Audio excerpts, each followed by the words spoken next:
Dad, I'm here. Hold on.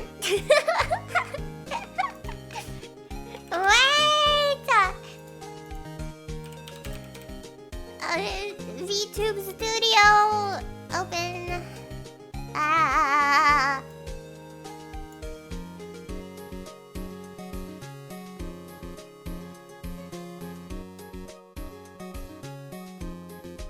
Okay, opening V2 Studio.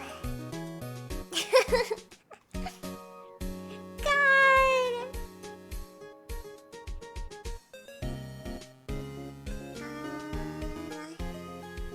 And then VTube Studio on the phone. Because I'm a VTuber. So I know things.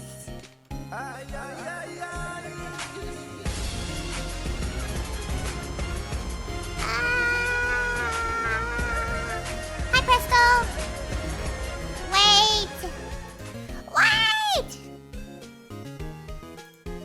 Wait!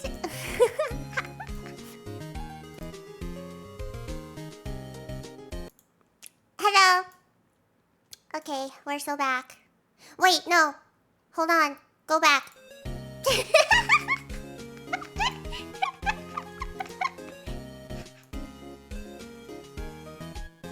Okay, now we're back. Hi, guys. Sorry I'm late.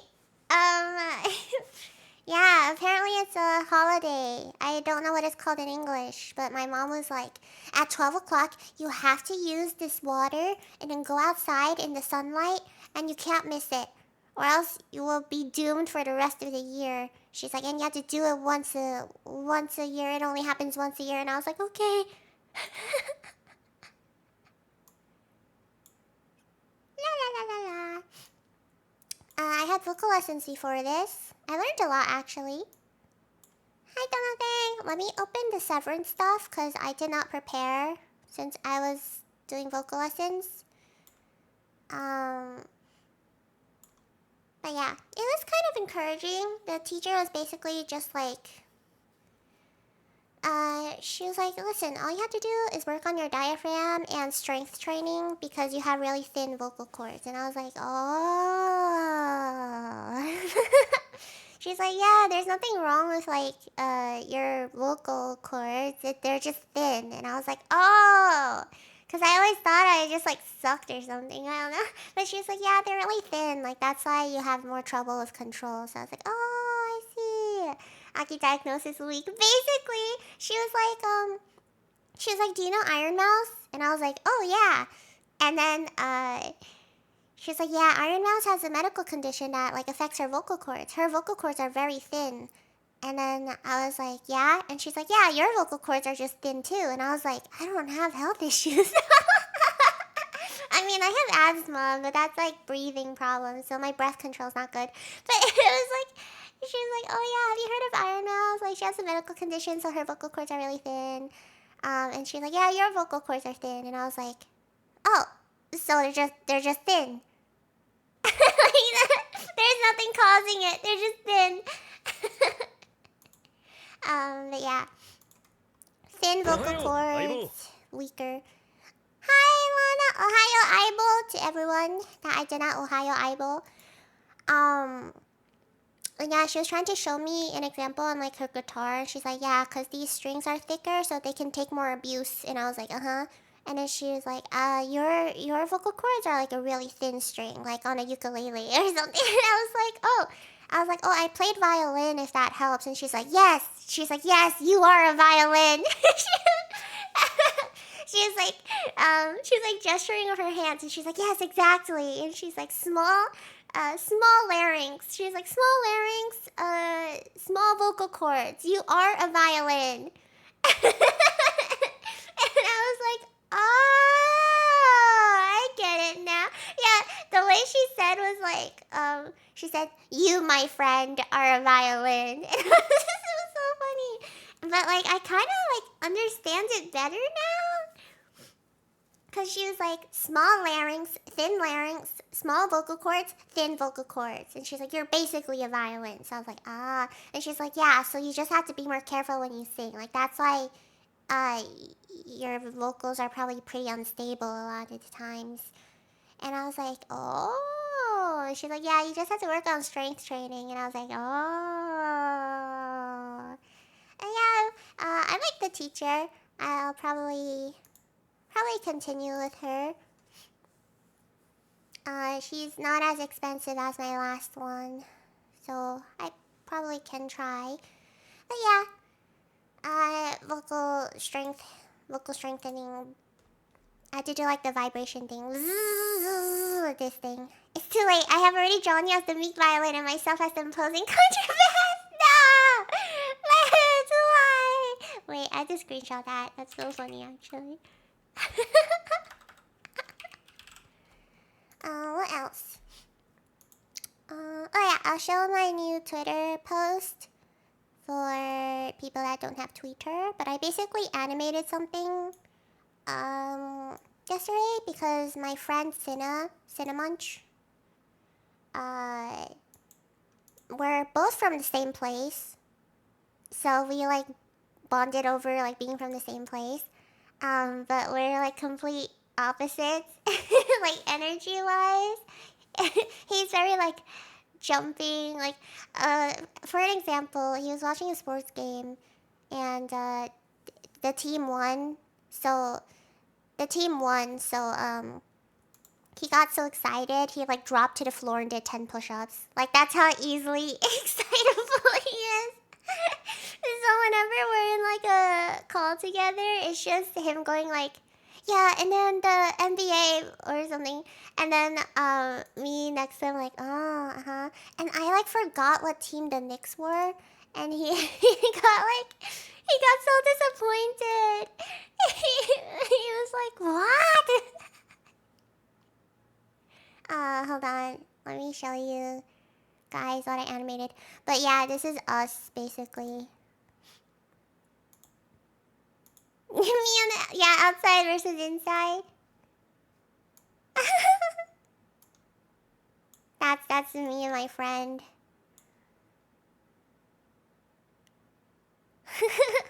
It's I modeled it after this one. Twice Momo and Nayeon. That's basically us. Every few minutes he's like, oh, the Knicks are winning, and I was like, oh, that's great.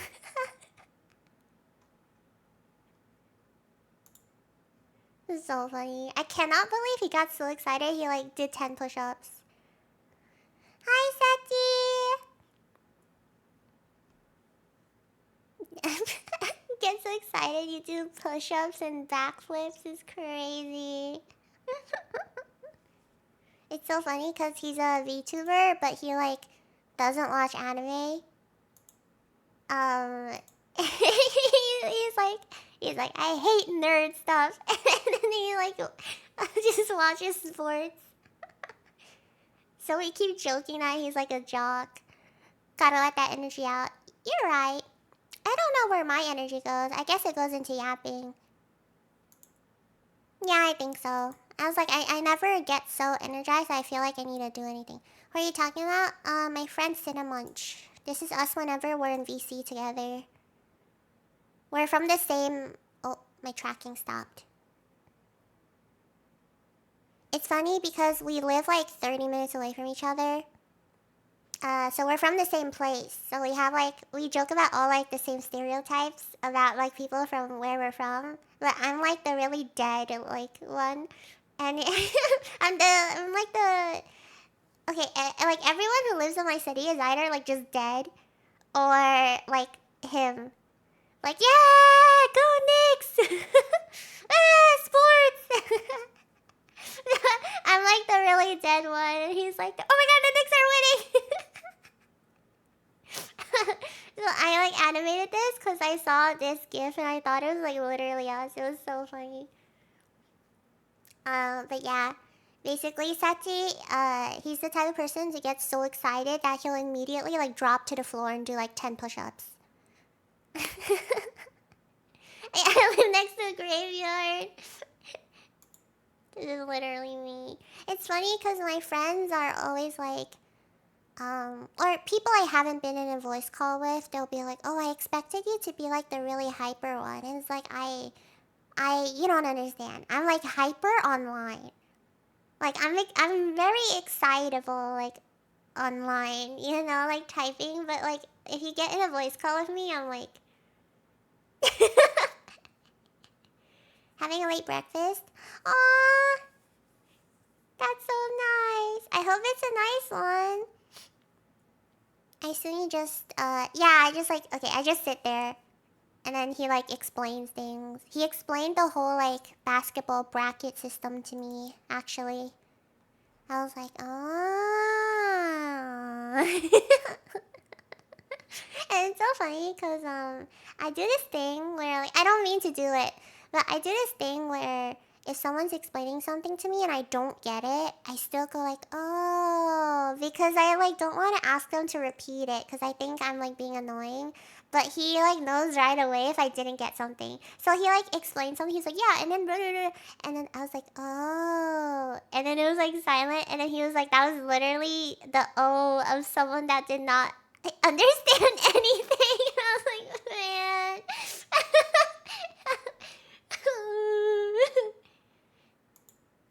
Okay, Severance time. Let me see. Season 2. I need to get my little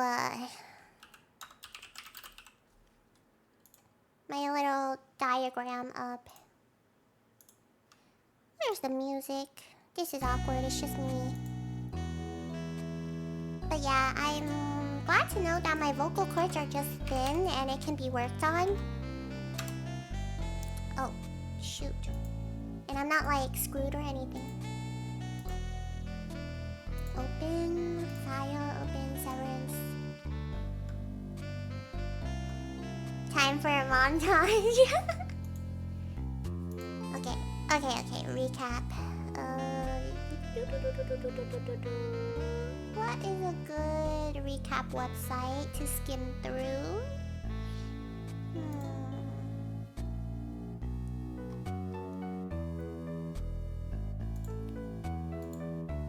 Maybe I'll just do the wiki. Severance Season 2. Episode. Okay. We're back. I need to refresh my memory real quick. Let me skim through it.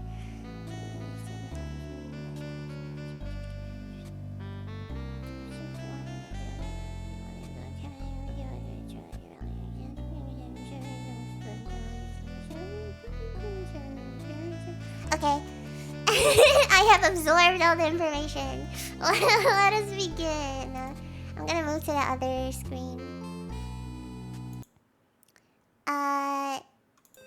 Yeah, that's all. Alright guys, bye. We're back! And there's a new character. I'm gonna put her photo in right now.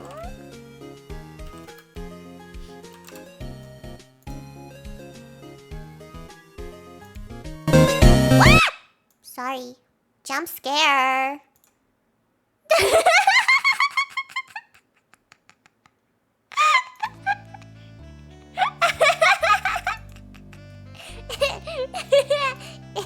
You okay? I'm sorry. I'm sorry. Alright guys, this is a new character. Don't be alarmed. Don't be alarmed, guys. This is a new character. Do not be alarmed, okay? Do not be alarmed, but the new character is a child.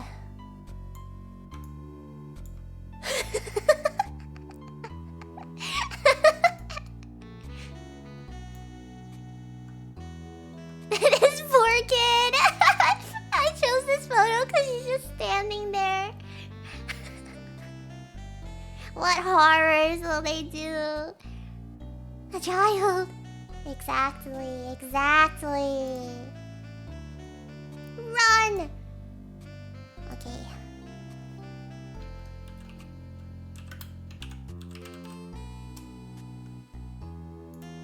Alright, new character is a child. So, PD is dead. Okay, so let's just cross him out. PD is dead.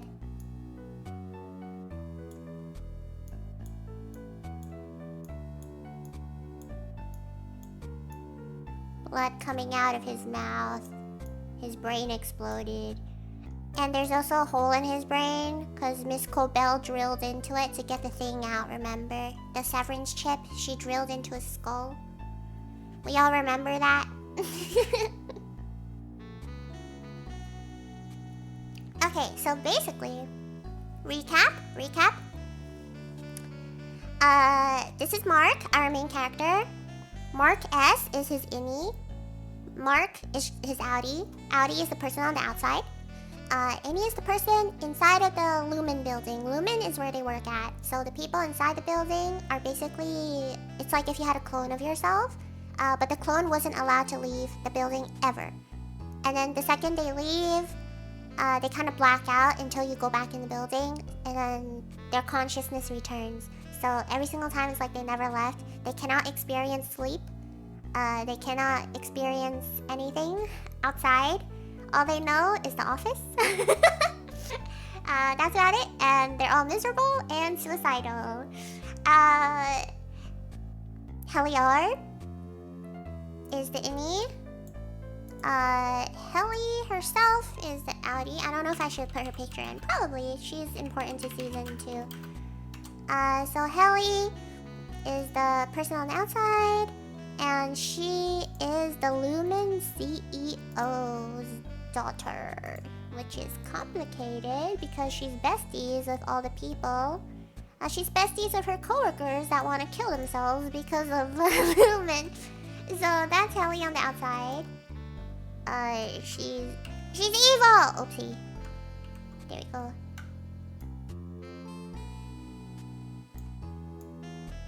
She's evil Helly.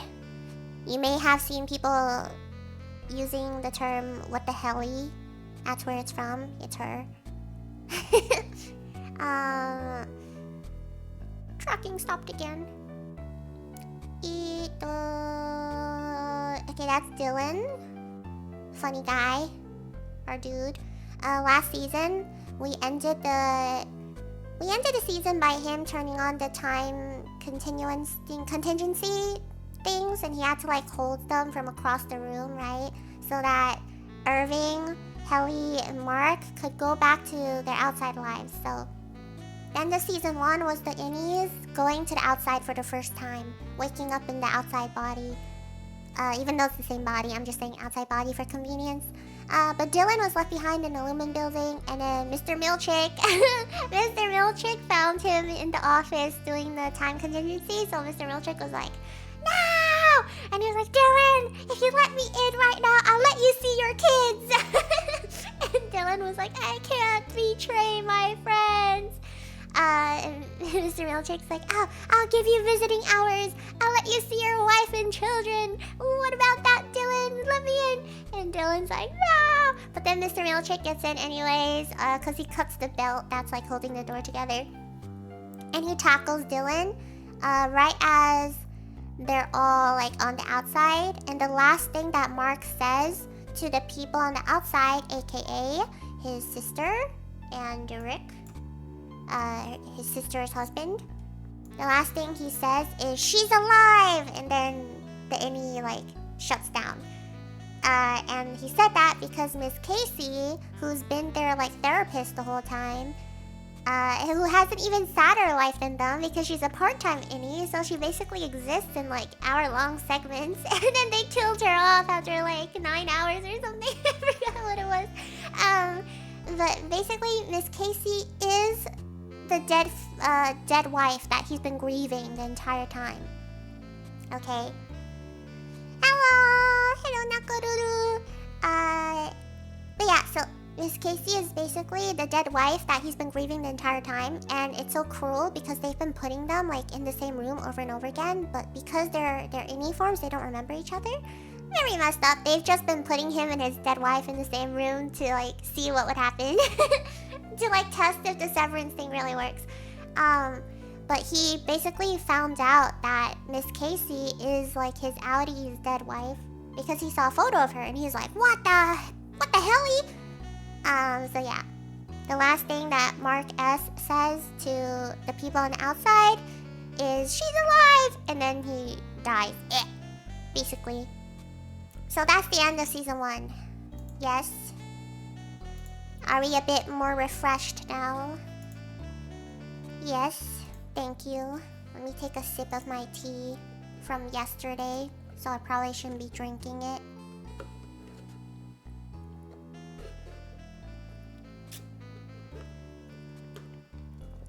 It's good though. Okay. So... the opening of season 2 was one of the biggest videos to hit the internet because of how it was filmed, and I will show you that video right now. But the beginning of season 2, the elevator door opens, Mark steps out, he looks around really confused because he basically was on the outside world and then blacked out because they turned him off, right? And now he wakes up, the elevator door's open. It's like completely disorientating. He's like, oh my god, okay, I'm back at the Lumen building. And he doesn't know if his friends are alive. Like, he doesn't know what happened. So he immediately starts running. Like, running down the hall to macro data refinement, which is where he works, right? So he's running down the hall, but the hallway just keeps going. He keeps running to different hallways. The hallways just keep going. And it doesn't stop. But the running sequence is so good, man. It's so good. There's a Severance running scene. I had to find it. Is it this? The dolly zoom. It's probably on Twitter. I first saw it on Twitter. I was like, damn. Oh, was it the trailer? I think that was also the trailer.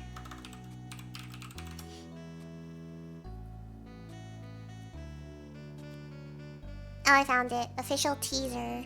It was the teaser. Okay, let's watch this. Focus, guys. Me who is not focused. Alright, I'll share my YouTube. So this scene was really great. They also had the behind the scenes of how they filmed it, which is also really cool. I am focused. Alright. This poor guy, he looks like he's in pain. Okay. Let me turn the music off. Where's the music coming from? Oh, there we go. Okay. Desktop audio on. Alright. He stubbed his toe.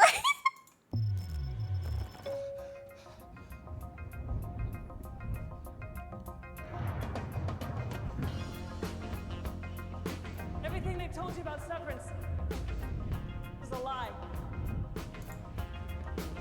It's filmed so cool. I give consent to sever my memories between my work life and my personal life. We're not happy. We're miserable. The running scene is so good. What we do here?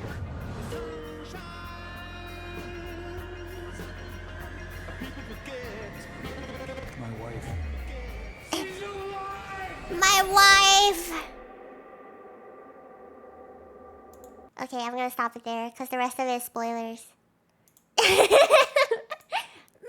wife! I'm pretty sure they put it on Twitter too. Let me see. Severance. Is it this?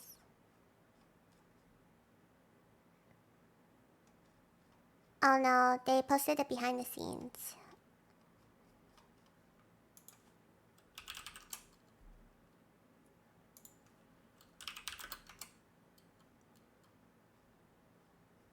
No. I guess I'll look for it on YouTube. I don't know why it's not there anymore. Opening. Mark running. Oh, is it this? Yeah, I think so. Okay.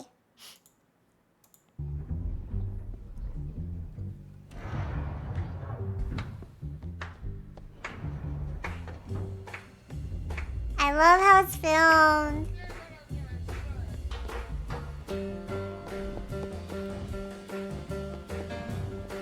The music.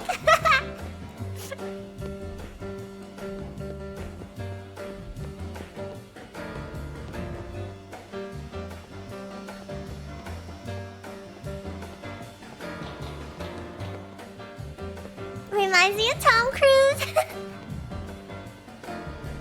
I love the new movie.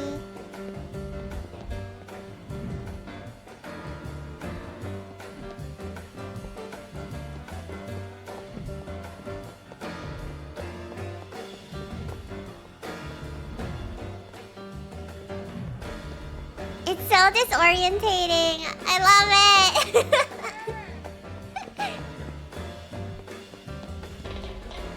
What a layout, right?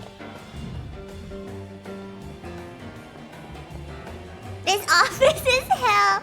Yeah, exactly. Oh my god, the music.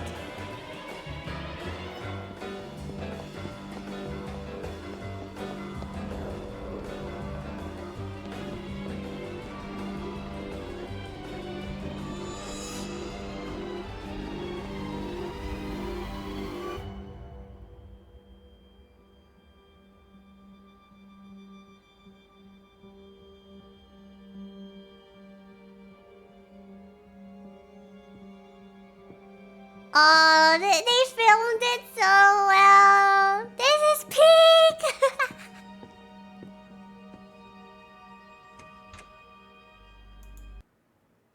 What is it? Is it this? Yeah. Oh, okay. So this is him opening the therapy room. Because he remembered about Miss Casey, so he opens the room, but even the doors are gone. It's just a wall now. But yeah. They filmed it so well. Hold on. I need to show you guys the behind the scenes. I love watching the camera work. It's so cool.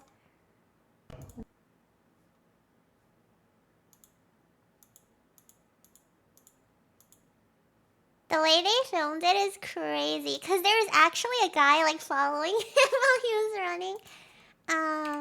Severance. Run. I'm gonna see if the video on Twitter is better.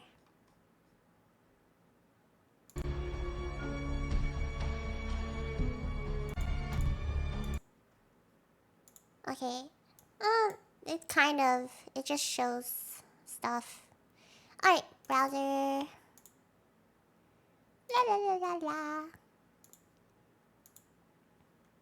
I would go missing on break time because I wouldn't be able to find my way back. Literally. Okay.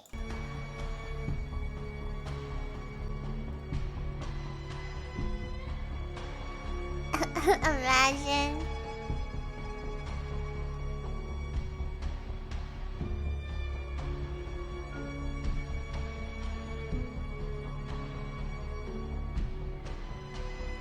Yeah, it's CGI. Yeah, isn't that crazy?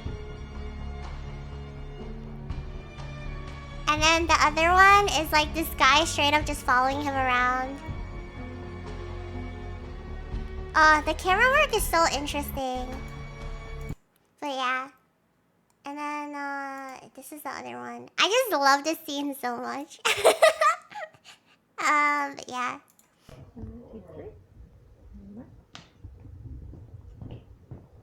Imagine running in a suit over and over again. 3, 2, 1, action. Oh, they play the music.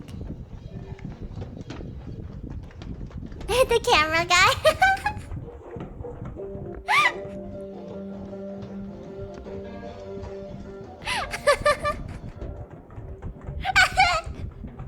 He's zooming. That's so funny. And then he has to run backwards. So good. This guy's working. This guy's working. Anyways. Alright. So that's the opening scene. They shared that and everybody was like, wow! Like mind blown. And then... Okay, back to the thing. So, opening scene. Mark appears at the elevator. Elevator door opens. He looks around disorientated. And he just starts running down the hallway, right? His first instinct is to just look for his friends. He doesn't know what happened. The last time he was alive, quote unquote, was when he was on the outside. And he knew all his friends were also on the outside. And they were trying to find out, like, what the hell's going on. What the heck Lumen is doing. Like, what is even their purpose. Like, being alive, right? So he just starts running down the hallway. Finally, he stops at the Miss Casey's office. He opens it, and the whole therapy section is just gone. The doors are gone. It's just a wall. And he stands there, and he's like, And then we see Mr. Milkshake. Mr. Milkshake! Milkshake is standing in the hallway and just watching him from the distance. But then he like moves out of the view before Mark turns around and sees him. So Mark leaves from where he was standing. He walks to macro data refinement. So he finds it and he goes inside, he opens the door, and it's 3 strangers sitting at his friend's desks. So he's like, what? I love his, yeah, Mr. Milkshake. So Mark opens the door and his friends are all gone. Helly, Dylan, and Irving are gone, and it's these 3 strangers, and he's like, hello? And they all turn around to look at him, and then the old guy, there's an old man, is like, oh, you must be Mark S. And he's like, I'm Mark W. And Mark S is like, what? Who are you guys? And Mark W is like, would you be open to using a different first name to avoid confusion? And then that's when Mr. Milkshake comes in with a bunch of balloons. And he's like, welcome back, Mark S. And it's kind of messed up, because the balloons that Mr. Milkshake comes back in, it has like Mark S.'s face printed on every single balloon. It's so creepy. Let me see if I can find the new people.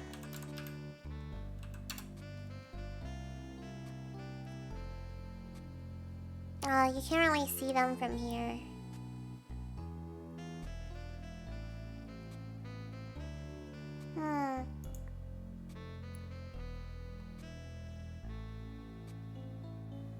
Oh, I found the photo. Okay. So, he opens macro data refinement. And it's these 3. It's like, who the hell? Okay. This is Mark W, the old man. So Mark W is like, oh, you must be Mark S. Is it okay if you use a different name to avoid confusion? And then Mr. Milkshake comes in with the balloons with Mark's face on them. And he's doing his signature smile. You'll like this one.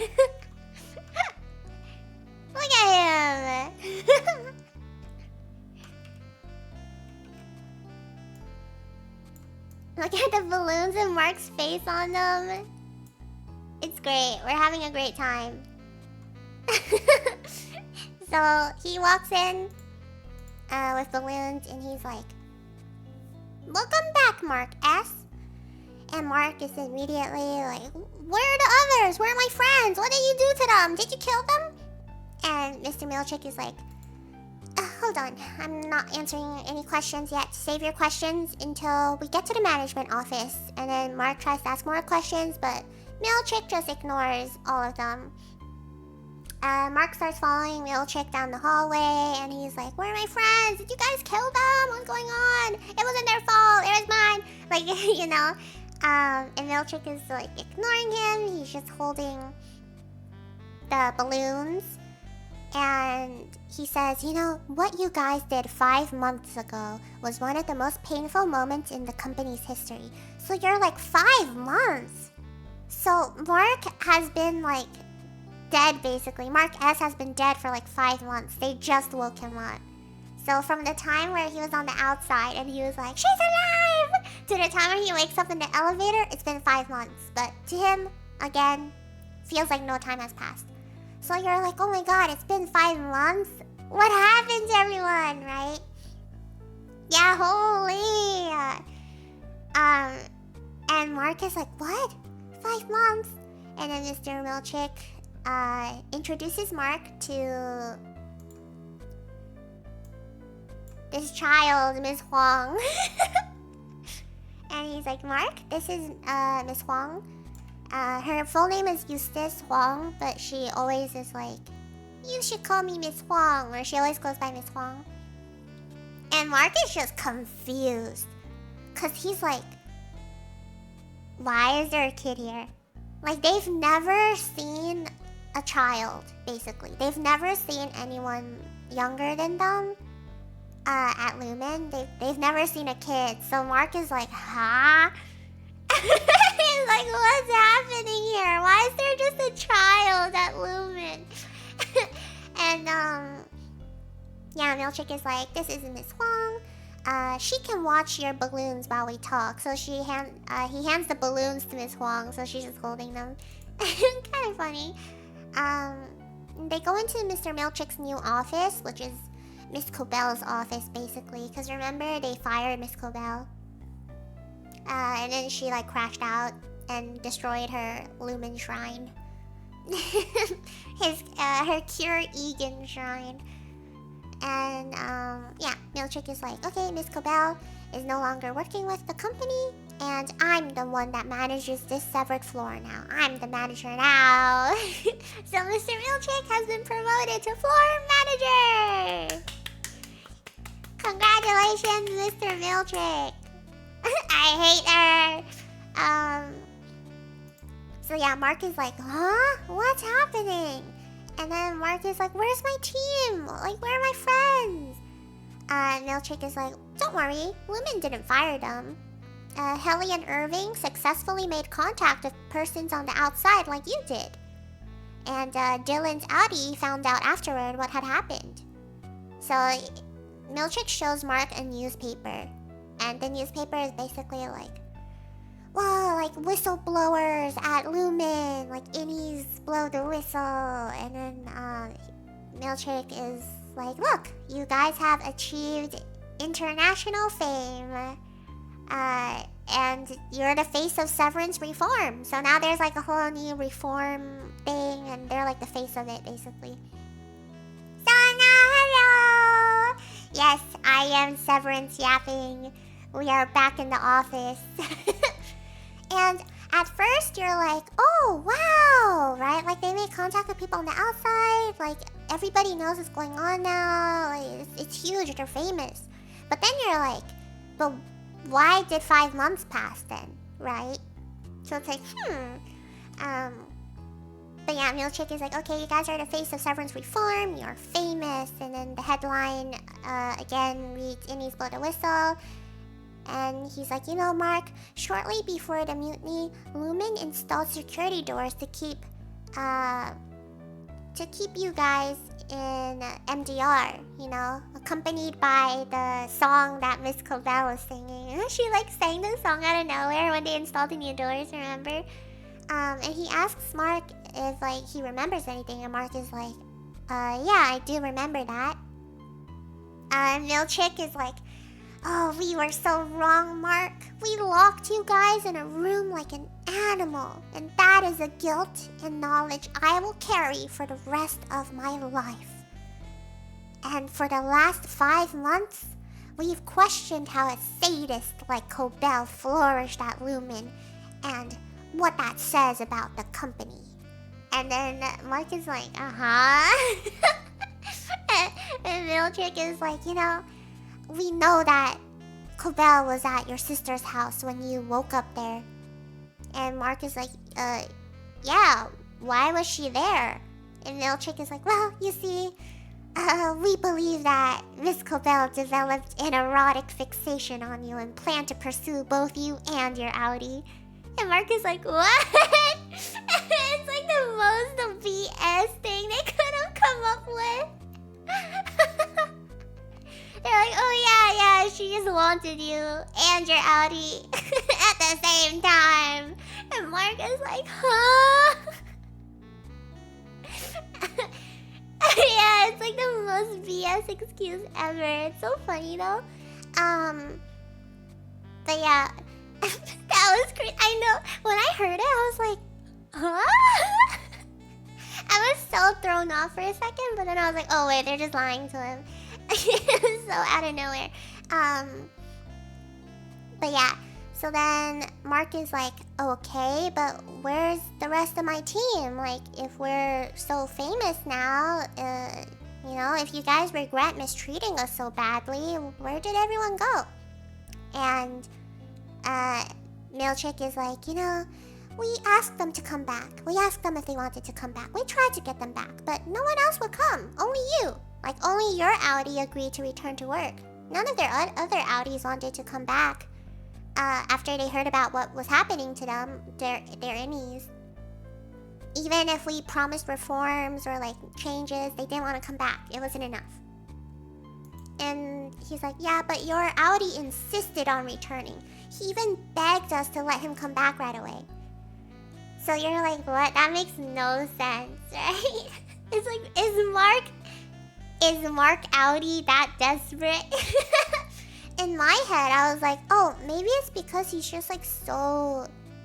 Like, he knows something is wrong now, right? And the last thing that Mark S said was, she's alive. So what if Mark was like, oh, he meant my wife, like my wife is alive? Get back in there, you know, like get back in the Leuven building and find out what the hell is going on. So that's what I thought happened.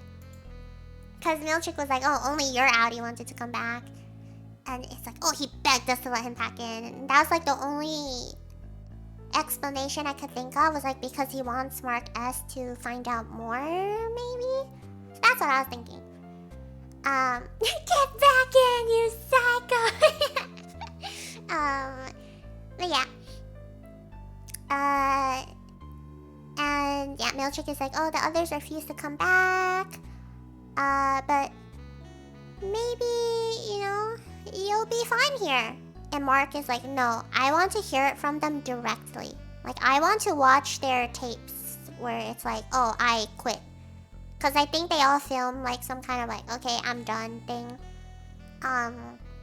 Just for consent reasons. Like how Bert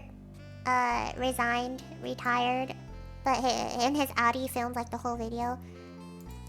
So Mark is like, I want to see proof. I want to hear it directly from my team that they don't want to come back to Lumen. And Milchick is like, I'm afraid that's not possible, Mark. So you're like, oh my god, he's freaking lying! He's lying! Get his ass! But yeah, Milchick is like, I'm afraid that's not possible, Marcus. Enjoy your balloons. And then it cuts to Mark like walking back to Macrodata with the blue balloons in his hands and his face on all of the balloons. And then he's obviously pissed off. So he lets go of the balloons and just like leaves them in the hallway. And it's this really nice shot of like the blue balloons against the white ceiling with his face on them as he walks away. There's so many nice shots in Severance. You could pause it like anywhere and you'd be like, wow. So yeah. He goes back to MDR. And Mark W, the old guy, right? Mark W is like, oh, welcome back. We always arrive an hour before you. And it's a little more cramped than my old MDR office, but I love the green carpet. And Mark W says, how often do we see Milkshake? He like completely butchers Milkshake's name. He's like, how often do we see Milkshake? And Mark S is like, it's Milkshake, and I don't know. And then Dario, the guy in the middle, is like, where can I find pens? And then Mark answers him, but he doesn't understand because he's like not English first language.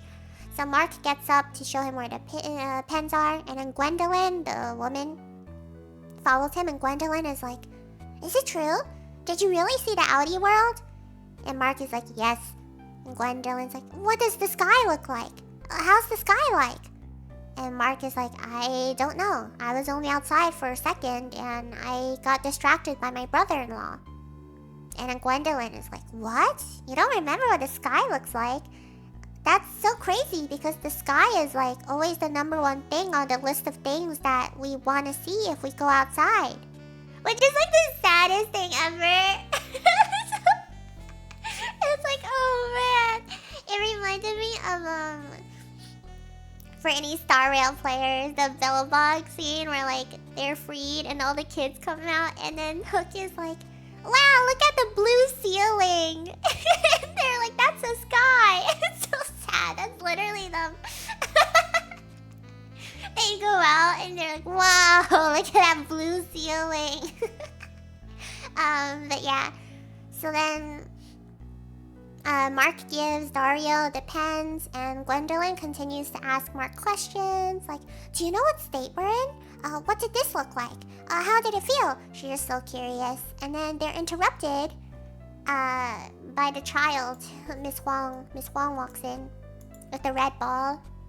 Remember the icebreaker game they played in season 1 when Helly first joined? They like pass the ball around and say a fact about themselves.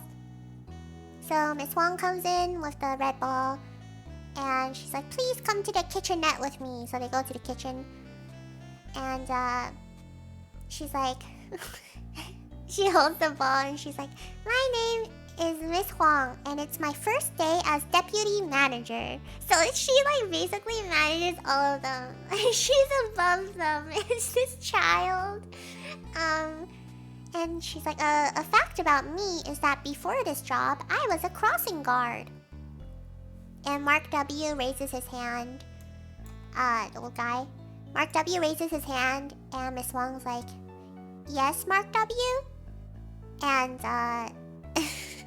Mark W's like, why are you a child? And Miss Wong goes, oh, because of when I was born. And then she rolls the ball to him. It's like one of the best scenes. It's so funny. Her delivery was so good. I had to do that in my office. No! It was so good. It's just this old guy being like, why are you a child? And she's like, because of when I was born. And then she like rolls the ball to him. And he's like, I'm Mark W. I'm from the MDR department of Branch 5X, where I worked with Gwendolyn. A fun fact about me is that I thought I'd be permanently retired when my branch shut down, so this is a surprise. Okay, so what that implies, right, is his entire branch was shut down for some reason. Maybe just like firing workers. Just like letting go of an entire branch. Which is crazy because that technically means they just die. Like, his whole branch was let go. It's like you find out of nowhere, it's like, oh yeah, you're all being let go, and you're never gonna exist again. That's so crazy. It's so sad. So he was like, oh yeah, I thought I'd be permanently retired when my branch shut down, so this is a really nice surprise. He's like back. It's so messed up. And permanently retired too. It's just so messed up because it's like basically just them dying. Yeah. So then Miss Huang's like, Mark S, you go next. So Mark is like, I'm Mark S. I've been here for 2 years. And he says something about me is... And then he has like a brain like flashback moment. So he goes like, something about me is... And then a picture of him and Gemma flashed in his head. And Gemma, if you don't remember, is his wife, who is Miss Casey. Oh, I should put her name. It's in red. I mean, she's technically dead, but whatever. So, he's like, something about me is... And he has like a dead wife flashback. He sees himself and Gemma together. And it like takes him out of it for a second. And then he says, well, something about me is that I'm lucky enough to have made 4 new friends today. And that like made me kind of sad because that's the same fact he said when Helly like first joined and he was like introducing himself.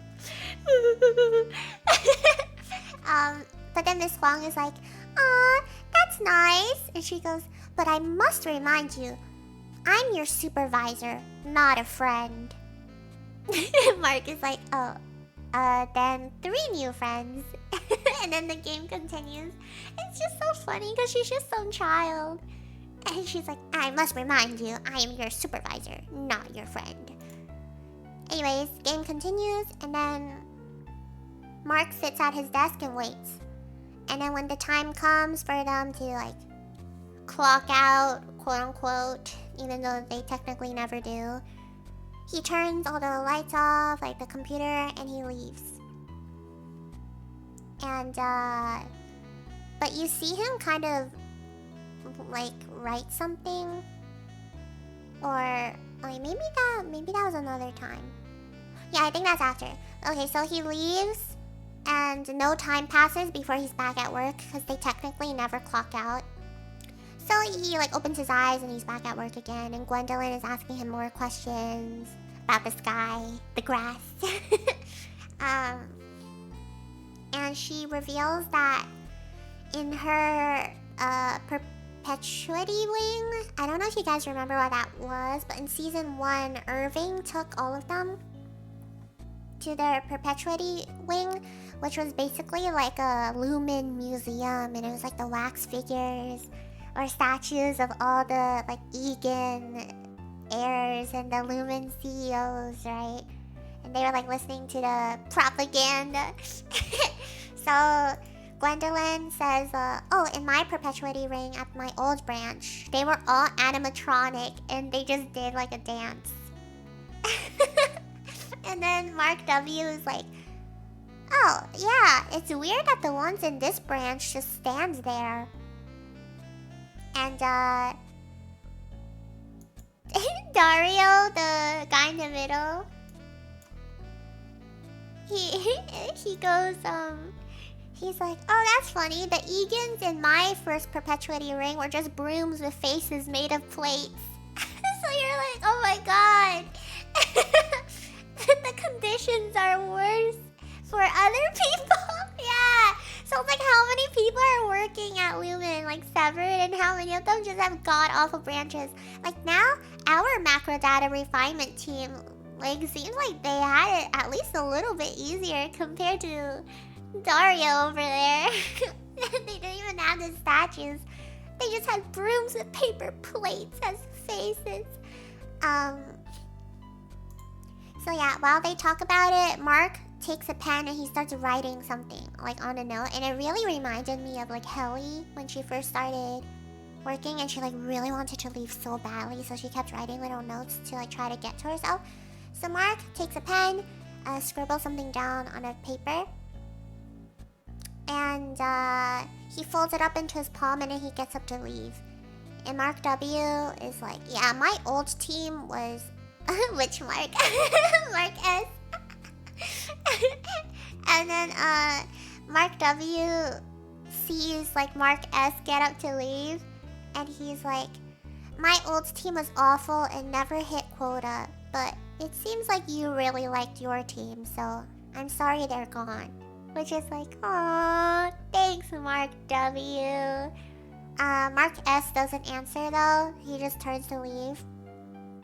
And as he's leaving, he slips a note into Mark W's jacket. And you're like, huh? And then Mark S exits. And then he immediately goes back to work because again, they like technically never clock out. So he exits and then goes back in. And he walks in to find Milchick reading the note that he wrote. Wait, I have to find what the note said. It was kind of funny.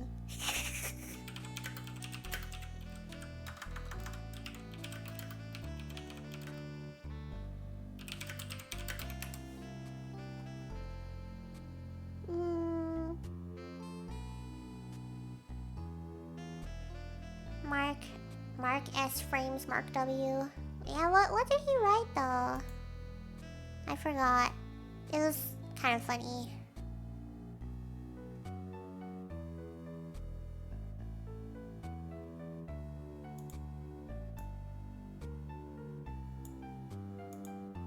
Okay, I found it. You can listen to it in Miltrick's own voice.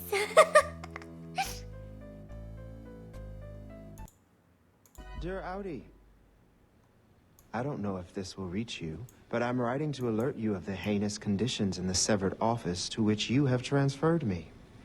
The branch is run by a shambolic rube who goes by Milkshake. Oh my God. A man whose stupidity is rivaled only by that of the 9 core principles. If you must continue to send me here, please consider strapping a bomb to me so that I may explode both Milkshake and the very spirit of Kier Egan. Wrathfully, your innie, Mark W. So funny. And the whole time he's reading it, Mark is like, oh my god, that's horrible. Oh my god.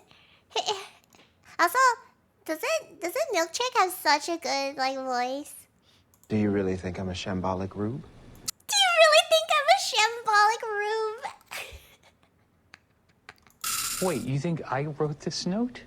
You didn't even disguise your own handwriting. You know what? I don't even know who this team is. You didn't even disguise your own handwriting. It's so funny. Hold on, I have to listen to it again. Run by a shambolic rube that goes by Milkshake. I don't know if this will reach you, but I'm writing to alert you of the heinous conditions in the severed office to which you have transferred me. The branch is run by a shambolic rube who goes by Milkshake. Oh my God. A man whose stupidity is rivaled only by that of the 9 core principles. If you must continue to send me here, please consider strapping a bomb to me so that I may explode both Milkshake and the very spirit of Kier Egan. Please strap a bomb to me so I may explode a Milkshake. It's so funny. Mr. McDoodle. God. And then the thing he asks right after is so funny because like the first thing he says is like, do you really think I'm a shambolic rube? So basically, as you heard, he spelled Mark W at the end of the note instead of Mark S. So he's like trying to frame Mark W for it instead, which was kind of messed up because Mark W was killed off and then given a chance at life again.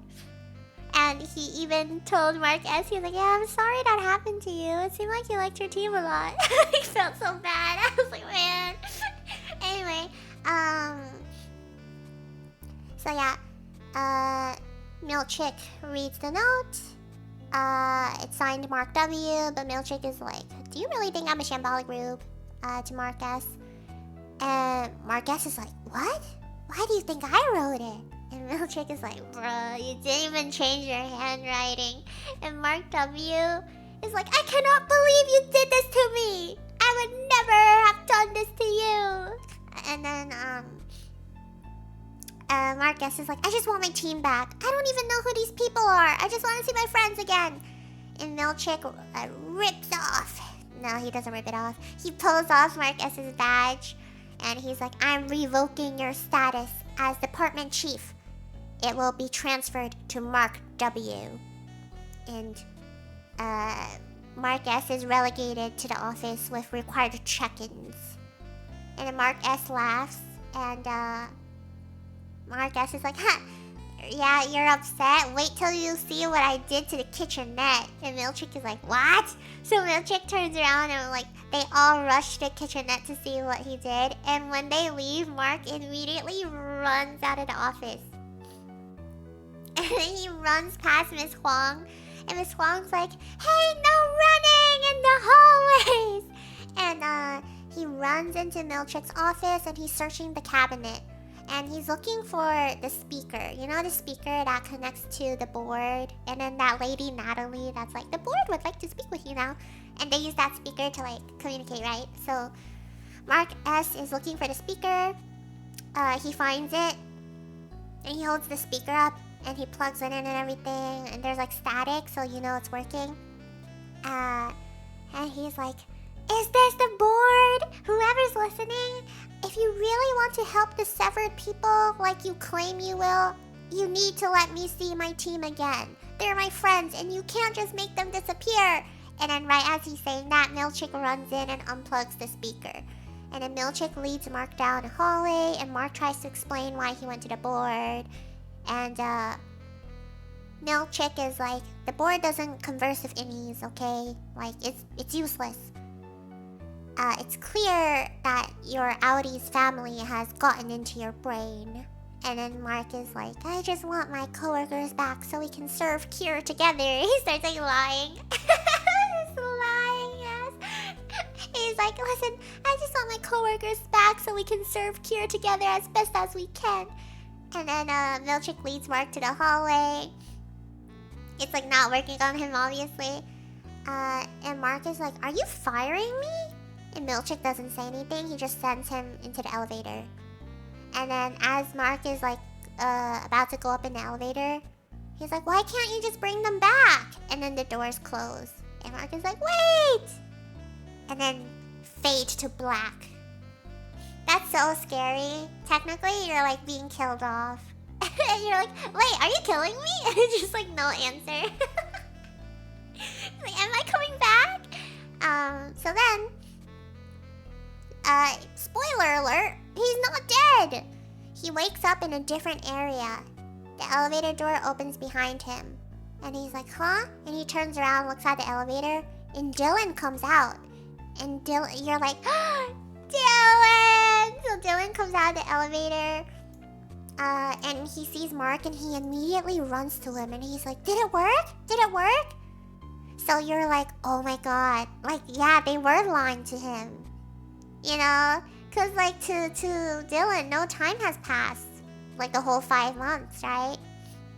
Because the first thing he did when he saw Mark was like, oh my god, like, did our plan work? Which is so sad. It's like, it's been, like, 5 months, man. So, yeah. I don't remember if they hug. They should, though. They should have hugged if they didn't. And Mark is like, yeah, it did work. I saw my family. Like, I saw the outside. And Dylan's like, where are the others? And Mark is like, I don't know. And Dylan's like, I didn't think I was coming back. Like, I thought they got rid of me for good. Mark says, like, oh, I've been back a few days already, but they replaced all of you with, like, these strangers. I had a whole new team working with me. It was so weird. And also, Milkshake is in charge now because Cobella's gone. And Dylan's, like, not pleased at all to hear that Milkshake is in charge now. Dylan's like, oh, man. So they hear banging on the elevator. There's like banging noises, and then Irving's like yelling. Irving's like, Bert! Bert! Because remember, the last thing he did was he kind of abandoned the mission of like finding out what was going on. He drove to Bert's house, and then he started knocking on the door, like calling for Bert, right? And then he's like shut down. So he wakes back up, and that's still what he's doing. He's like knocking on the elevator. He's like, Bert! And the door opens, and Irving like runs out. Like he like stumbles out, and they're like, whoa, Irving, are you okay? And Irving like looks up at them, and he just has this blank look on his face. It's so sad. And he doesn't answer them, and Mark is like, what happened? Irving, what happened to you? And Irving doesn't answer, and he just walks down the hallway, and then Dylan follows. And you're like, man, that's so sad. Also, refresher. Hold on, let me drink my tea. Refresher, but when Irving woke up in his Audi's home, remember? There's all these paintings of like this one hallway that his Audi kept drawing. It's like the same hallway over and over again. And so you're like, what does his Audi know about Lumen, right? He keeps drawing this one hallway over and over again. And Irving also found the notes like that his Audi had about all the workers, his co-workers, and then there's like addresses for some of the employees and stuff. And that's how he found Bert's address, because he was like, what? Like, how does my Audi know where Bert lives? And that's how he got to his house, right? So it's very like, what the heck is going on with Irving's Audi? Slams open door, running into room, tripping over a trash can, falling to. I'm not late, I've been here the whole time. Oh, you have? Yay! But yeah. So Irving just leaves, Dylan follows him. But then Mark lingers back, and he's watching the elevator, and it's obvious that he's waiting for Helly, because she's the last person that's not there, right? So, oh my god, it looks like her name is MDR. No, it's just Helly. Aki hates me. Why would I hate you, Ninja? You weren't late, right? You were here the whole time. I have no reason to hate you. But yeah, so Mark S is waiting for Helly, and then it's been a while, so he turns around to leave, and he's like, oh, maybe she's not coming back. But then he hears the elevator chime, and he like immediately turns around, and Helly runs out of the elevator. And he's like, oh my god, you're alive! So they hug, and then they start talking about how they woke up on the outside. And but hearing Audi sounds exactly like a word in my language used to refer to people with autism. I am Audi. The crew is back, yeah! And I think they like talk a little bit about what they saw on the outside. And Mark is like, oh my god, I have a sister, you know? He's like, yeah, I have a sister, and I saw her, and blah blah blah. And Helly, now remember, what did Helly see when she woke up on the outside? She saw her with all the other Lumen people, right? And she realized that she was the CEO's daughter, with basically like also the CEO now.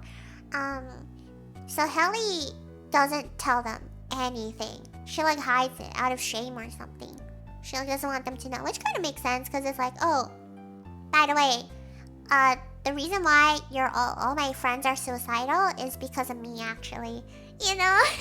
It's like, oh yeah, I'm actually the person that like is running things.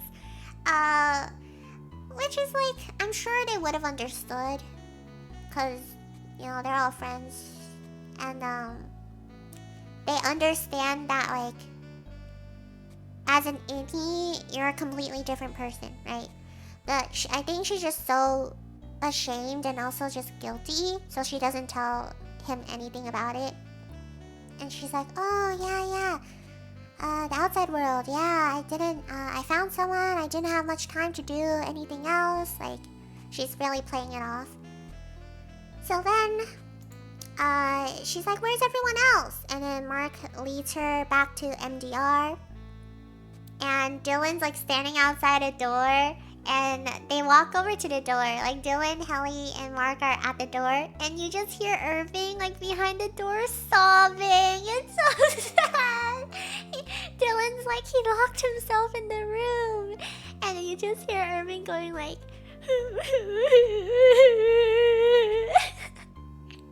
and then they're like, Irving, are you okay? And he's like, I just need a moment. And so they're like, oh, okay. And Dylan's like, are we in trouble? And Mark is like, I don't think so, because Milchick said that we got our message out and that we're famous now. But I think Milchick tried to fire me because I sabotaged the new people. And Dylan is like, well, what happened up there? And Mark is like, we shouldn't talk about it because Milchick is probably coming soon. And he's like, I think that, you know, Milchick is waiting on us to tell each other what happened because they don't know what happened. So they're probably waiting for us to share our stories of each other because they're probably always listening and they're probably listening now. So if we tell each other what we saw and what happened, then they'll know because I doubt that they know what actually happened and they're just waiting for us to spill it. Yeah, Mark S has leveled up. Can you believe this is the same guy from season 1? But yeah, Helly is like, what? The security camera is missing from the wall. And then Irving comes out of the little closet he locked himself in. And he's like, I'm sorry, guys. Irving, no. And then Miss Huang comes in. The child. And Miss Huang comes in. And she's like, Milchick is waiting for you all in the break room. And then they follow Miss Huang. And Dylan is like, what the fuck? He's like, what's a kid doing here? Like all the same reactions. Helly's like, what in the world? And they're just following after her and they're like so confused. Irving's like, huh? And Dylan's like, is that a child? They hire children? What's a kid doing here? And Marcus is like, yeah, I really don't know. Like, I have no idea what's going on with this kid. I don't know. So they follow her. And they ask Mark all about like the new people. And he's like telling them about the new people that he worked with. So they get to the break room and Miss Huang opens the door for them. And they walk inside. And they walk through the hallway, they go through a door, and Milchick is standing there, and he's like, hey guys, welcome back. Why don't you sit down? And Mark is shocked because he's like, the board actually listens to me. Like, they considered my terms and stuff. They brought my team back for me. I'm so surprised. And Milchick is like, why don't you sit back and relax? I'll show you a video. What you're about to see will be shown to every innie who comes into the building from now on. Yeah, long time no see. Hope you had fun. So he plays this video, right? He puts it into the TV, starts playing, and it features an animated Lumen building that tells the story of the building and what the 4 of them did.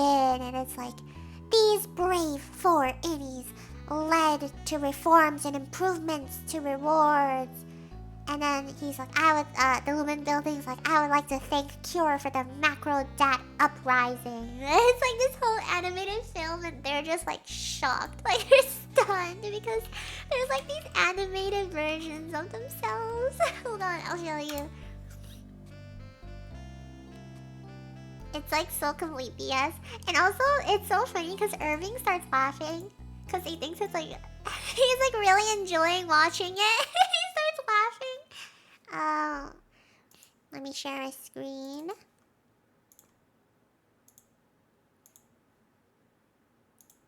Okay. Day. I hope it will give you a sense of Lumen's feelings.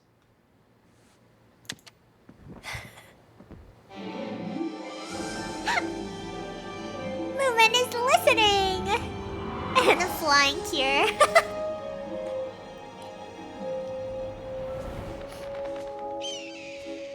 Oh, hi. Hi. You probably don't recognize me from this angle. I'm the Lumen Administrative Building, Branch 501, and you're sitting in me right now. The name's a mouthful, Dylan's or as I say, face. a doorful. So you can just call me Lumen. I've gone through a lot of changes since my siring here in 1870. But one thing I've always had is a love for my workers, both unsevered and severed. Not to brag, but my basement Mark's floor face. is one of the Keanu premier Reeves? severed Let me make workstations in the sure. 206 countries from which Lumen operates. Hey, no running in my halls. That tickles. But what makes a building truly happy? This question came to light when 4 NDR workers, dissatisfied with their severed lives, conspired to mount what Lumen historians will forever call the Macrodat Uprising. Under my little crazy. nose unfolded a human drama of danger and intrigue. Righteous anger. Let's burn this place to the ground.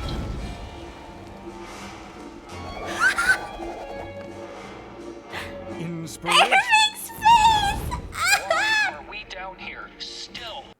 Also, they had like straight up like had their voice clips. So they're like, oh my god, they've been recording us like the entire freaking time. the little ballet spin. Keanu Reeves. Yeah, Keanu Reeves does voice the Lumen building. Had to see this again. Inspiration. His face is so funny. God. Inspiration. Literally, it's like the haunted face.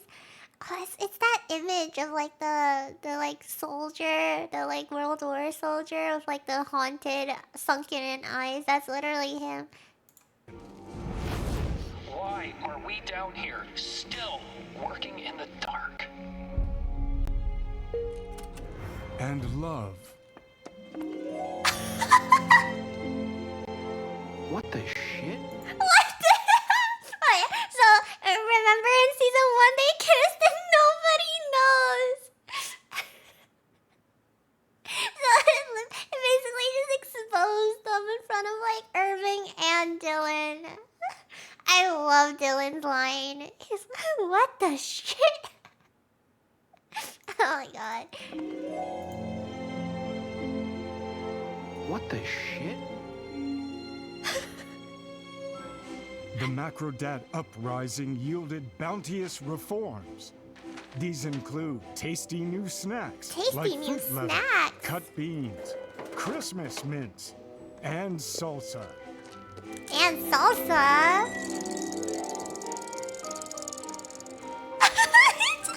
Not sold yet, the incentives were also reformed and now range from hall passes to pineapple bobbing. This is so stupid. To our brand new playful mirror room. You know, it's funny. I've sat by this reflective pool my whole life. Yet it took the quiet courage of 4 MDR heroes to show me who I really am. The flying tear They eating. made quite a splash. They sure did, Water Tower. And I thank Kier for them. I thank Kier for the Macrodat Uprising.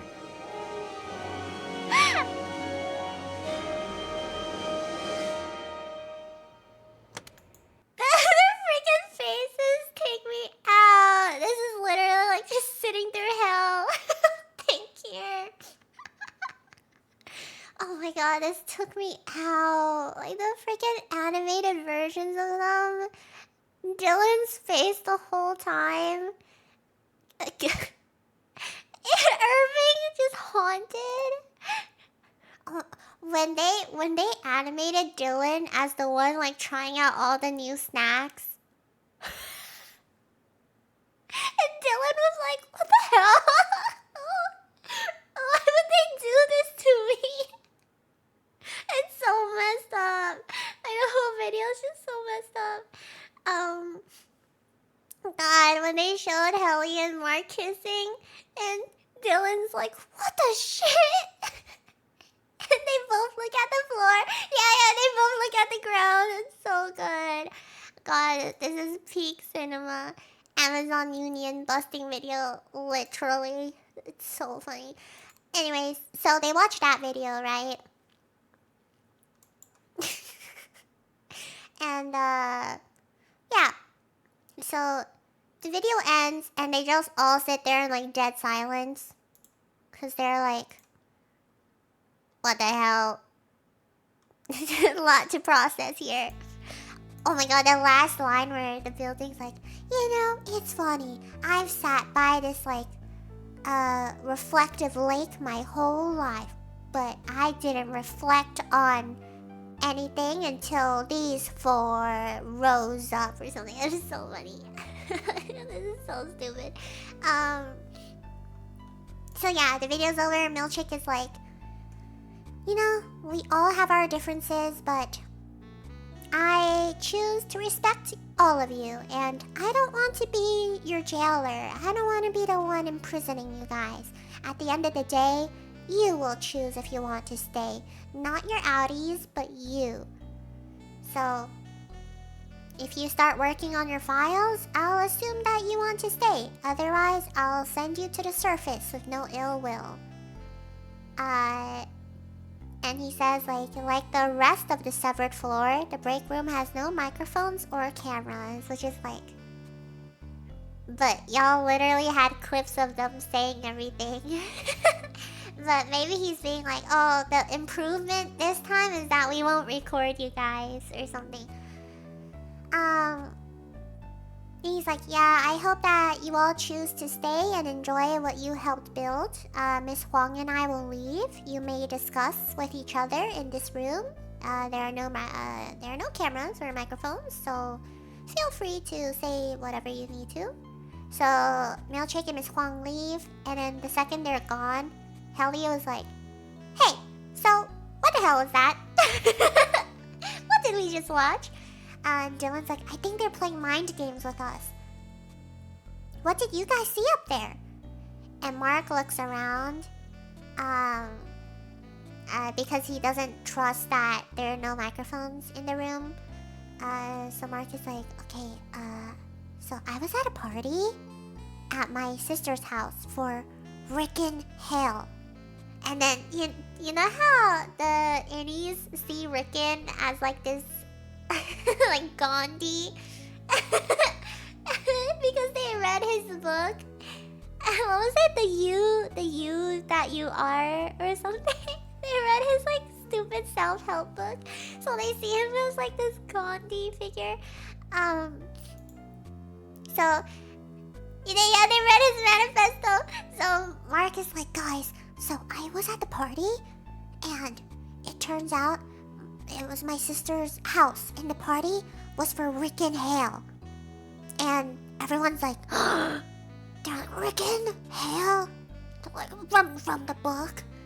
And Mark is like, yeah, and that's not all. He is my Audie's brother-in-law. And they're all like, holy shit. They're like, wow. Yeah, 100% they're still being recorded. I don't care. Yeah, they're like, what? So yeah. And then Mark S is like, yeah, and for some reason, both my Audi sister and her husband know Miss Cobell. So they're all like, what? What's going on? What's happening? And he says, just before I switched back, I found a wedding photo, and the person in the photo was Miss Casey. I'm sure it was her, but my Audie's wife is supposed to be dead. But she's not at Lumen either, because I went to Wellness, which is the therapy place, and it's gone. And they're like, what do you mean it's gone? And he's like, it's just gone. Like, the room's not even there anymore. So I don't know what happened to Miss Casey because, I mean, the wife is supposed to be dead, but she's the wife because I saw her in the photo. And Helly is like, whoa, are you okay? And he's like, I honestly don't know. Like, I really don't know. And he's like, what about you, Helly? What did you see? And she was like, oh, you know, I live in a really boring apartment. Like, it was really boring. I woke up in an apartment. I live alone. I was watching, like, some nature documentary on TV, wearing sweatpants and a t-shirt. And I went outside and found a guy, and I told him everything. And I think he thought it was all bullshit, but he said his brother was a cop and he'd tell him everything. I'm sorry, I tried. But yeah, I just found someone gardening and told them what was happening. And Irving is like, wait, what? You saw a gardener at night? So it's like right away, it's like, wait, what? Because obviously they haven't been on the outside, right? So they like don't really know how things work. But it's like someone gardening at night is like really weird. And Irving is like, wait, why would someone be gardening at night? So like right away he's like, okay, that was kind of weird. And Helly was like, oh, I don't know. Maybe he has a different job during the day. I think he was a gardener. So Irving's like, okay. And then Mark is like, oh, what did you see, Irving? And Irving kind of doesn't answer, and he just says like, is Milchick serious about letting us leave? And they're like, well, I think so. Why? What did you see? And Irving's like, well, what I saw up there, you know, it's just not our world. That's not our world up there. And Dylan and Helly are like, oh my god, are you okay? You can tell us, like, even if it's bad, you know? And Irving doesn't say anything. He just gets up and leaves. So sad. And, they all follow him and they're like, Irving, what's wrong? Like, what did you see that could possibly be this bad? And they're following him. And Irving's like, I just need to go for a walk. And then Dylan is like, okay, I'll go talk to him. So Dylan follows Irving out. And Mark and Helly walk back to Macrodata together. And they're like, yeah, it's okay. Dylan will make sure that Irving is alright. And we have until the end of the day to make a decision. So then while they're walking, Helly kind of asks a little bit. And she's like, did you guys look happy in the wedding photo? And Mark is like, yeah, we did. But I never felt that way with Miss Casey, which was kind of weird. And Helly's like, so what are you gonna do? And Mark is like, well, I have to find a way to get Miss Casey out of Lumen if she's my wife. And Helly's like, yeah. But then Helly goes like, yeah, but she's not your wife. She's your Audi's wife. And you're like, oh, that was kind of aggressive. It's like, oh. And Mark is like, yeah, but I mean, we're kind of the same-ish person, so it's mushy. And Helly's like, no, that's not true. Like, we're our own people. Yeah, I'm your wife. And we're not the same. Us and the Audis, you know, we don't owe them anything. But Miss Casey is one of us. She's an innie too. So if you want to help your Audi find out what happened to her, I'll help you. Because we need to, like, save Miss Casey. And he's like, oh, so does that mean you're staying? And she's like, yeah. So then the scene changes and it's Irving trying to walk away and he's like, leave me alone to Dylan. He's like, leave me alone. I think I'm gonna walk by myself. And Dylan's like, no, Irving, you can't leave until the end of the day. And Irving's like, no, I'm leaving. I'm getting out of here. And then he's like, okay, you know what? Do you want to know the truth? Okay, I failed. I failed our objective. And hi, Lizzie. Hello, hello. Lizzie.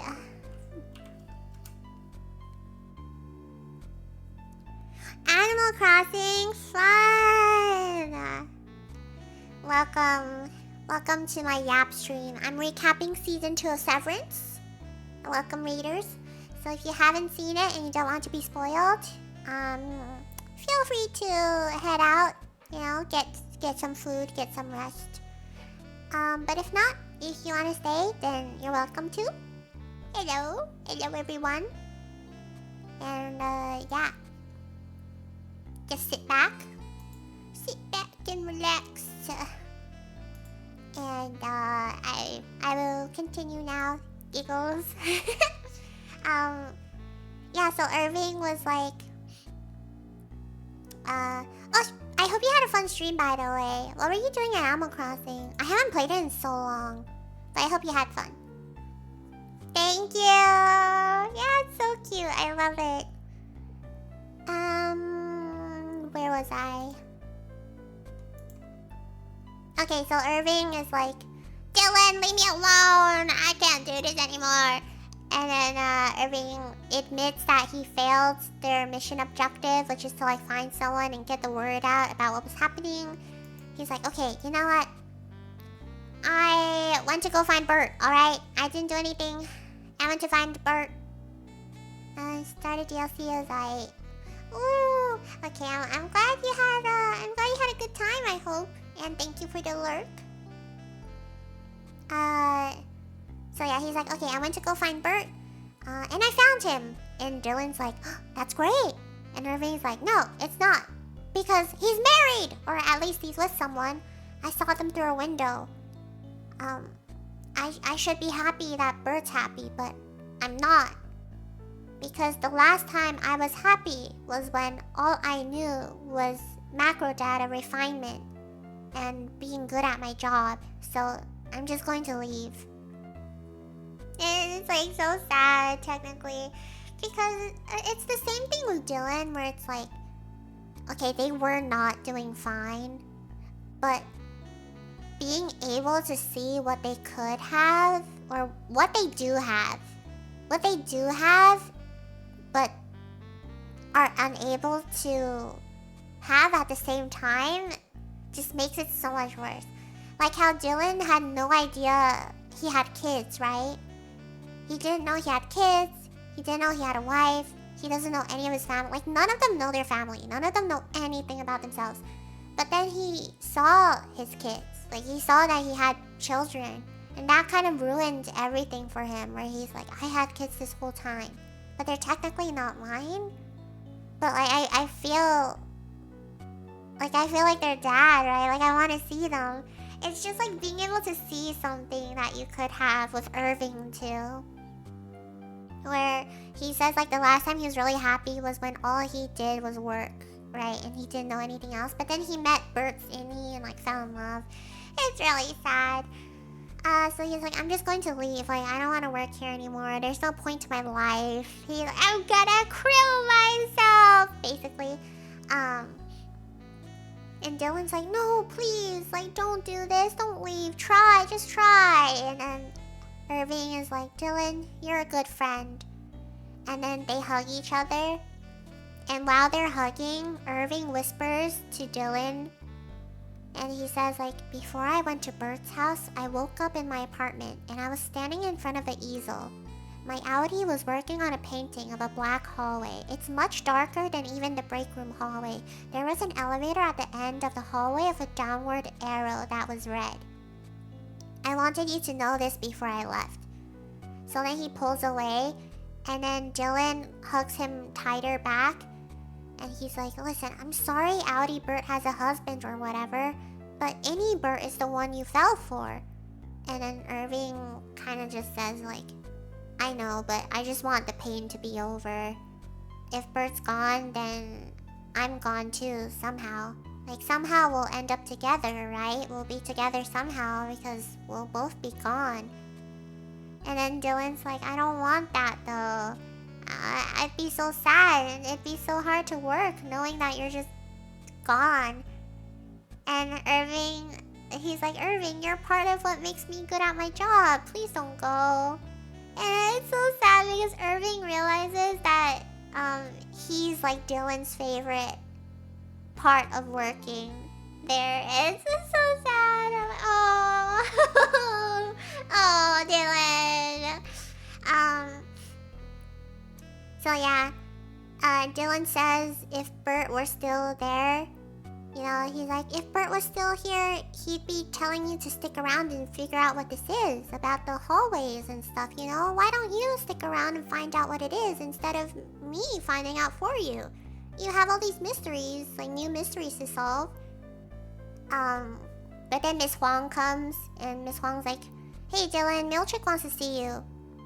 So then, Dylan kind of leaves Irving. Well, he has to leave Irving there, and Irving's just kind of in front of the elevator, so we can assume that he's like thinking about it, like he's kind of deciding if he wants to leave or not at this point.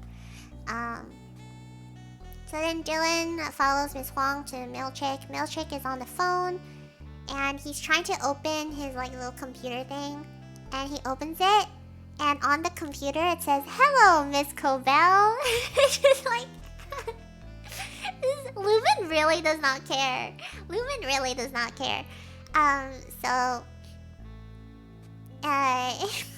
He's on the phone and he's like explaining to whoever is on the other side. He's like, it's supposed to say Mr. Milchick by now. Like it's supposed to be corrected by now to read my name, but it still says Miss Cobell. Can you take care of that? And then he hangs up as Miss Huang is coming in with Dylan. And Dylan's like, hi. It's like awkward. And Dylan's like, are you gonna apologize? You know, about my belt? Because Milchick cut the belt open to like get into the room. And Milchick is like, hi Dylan. Your wife's name is Gretchen, by the way. She wanted you to know. And you're like, oh my god, they're about to mess with Dylan. This is so messed up. Milchick is like, oh, your wife's name is Gretchen. She wanted you to know. Here, follow me. So she leads Dylan out of the room. And as they walk, Milchick is like, hey, you know what? I'm sorry. I apologize for not hearing out your needs. And I want to show you specifically, and only you, the plans for an Audi family visitation suite. But don't tell the others about it. If you take the name of the room at face value, you can see your family in there. But everyone else in the department is single, so I'd like you to keep it between us so your friends won't turn against you, you know? So it's like, okay, hold on. So there's a family visitation center now, which is gonna be really weird. Probably cause a lot of new problems. They're using it as some kind of reward system for Dylan, I suppose. And Dylan's not allowed to tell anyone else about it. So you're like, okay, this is not going well. But yeah, so Dylan walks past Miss Huang, who looks over at Milchick's office just to see Milchick close the door. And she takes a game out of a drawer in her desk. It's like this little... I forgot what they're called. Do you guys remember these like little games? It's like a small toy and there's like water inside, and you press these buttons to like push these rings up onto like little sticks or something. I forgot what they're called. It's like a little toy with like water inside with the rings. The shampoo toy.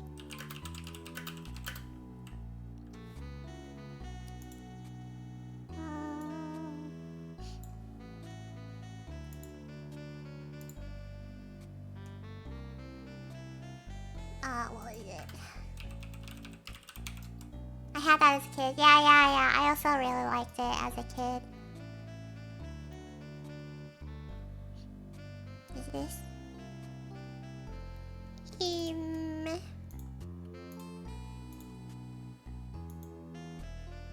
Yeah, it's like this thing. She pushes the buttons and then the like little rings The little rings go up and like go onto the hand kind of thing. But also the guy here is Kier Egan. They just put him everywhere. But yeah. So the second that Milchick walks out of the room, she immediately takes a toy out and starts playing with it. So it's very much like, at the end of the day, she is a kid, you know? Like, because the whole episode she was acting so like, no, I'm your supervisor, I'm the manager, like, you can only call me Miss Huang. Like, trying to be really grown up and stuff. But then the second, like, she's unsupervised, she takes out a toy and starts playing with it. You know? So it's very much like she is just a kid. I was good at those. I don't remember if I was. I'm not sure. I think I just liked it. But yeah. So she starts playing the game, and then Milchick goes back to his office, and he just stares at the "Hello, Miss Cobell" like welcome screen. Miss Huang plays more of her game. Milchick turns his screen off, and then Helly and Mark look at each other in macro data refinement. And Dylan comes in, and Dylan is by himself. So they're like, "Where's Irving? Is he leaving?" And then Irving walks in after. So you're like, "Yeah, he's staying."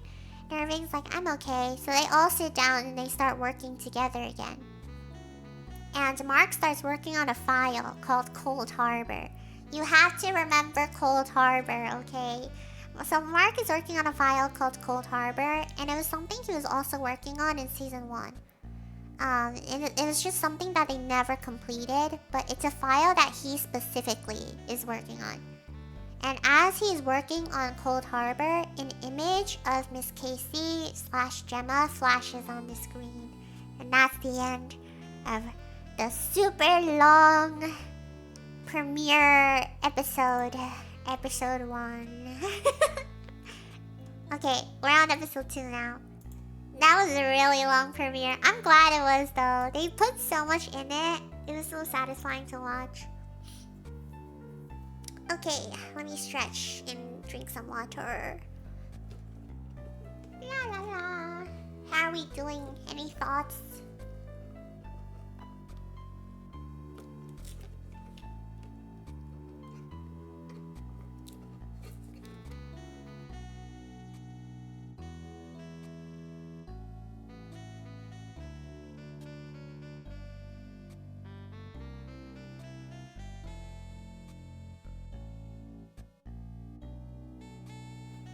Oh yeah, this show is great.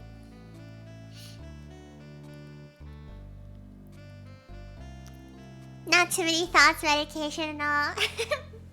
Fair, very fair. I really hope you feel better soon. I'm thirsty.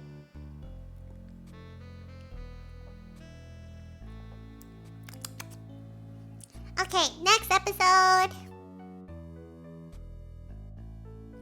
So, episode 2 is called Goodbye, Mrs. Selvig. Oh, episode 1 is called Hello, Miss Cobell, by the way. And then episode 2 is called Goodbye, Mrs. Selvig, which is pretty smart. This is still the safest choice. Understandable. No thoughts. Medication. Alright. So, the episode begins with Audi Mark waking up right after Mark S tells Devin that Gemma is alive. So Mark wakes up and he's like, huh? Because it was right when they turned the time contingency off, right? So Mark S is gone and now we have Mark. So Mark wakes up and he's like disorientated right after Eddie Mark was like, she's alive! And then Devin is gross. And Devin is holding her baby and she gives her baby to Rickon and she immediately goes up to Mark and hugs him. And she's like, is it you? It's not your innie, right? It's you, Mark? Because she can kind of tell, like, oh, he switched. So it's like not any Mark anymore. And Devin's like, is it you? And Mark is like, yeah, I'm okay. He's really confused. And she starts quizzing him to like make sure it's really him. She's like, oh, what was this thing that happened when we were kids? Blah, blah, blah. Like, just making sure it's him. And Mark looks down and he sees he's holding a wedding picture of him and Gemma. So it's like pretty obvious who Mark S was talking about when he was like, she's alive! And then it flashes to Helly. And she woke up again. Also, she woke up. So it's Helly on the outside. So it's evil Helly. Okay, we're with evil Helly now. It's evil Helly. She looks at herself in the mirror. And James Egan, which is her dad, the CEO right now. And Mr. Drummond. Oh, let me get a picture of him. Actually. He's one of the Lumen executives.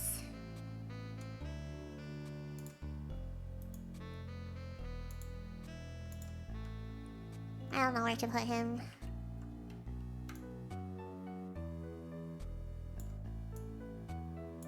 I'll just put him here.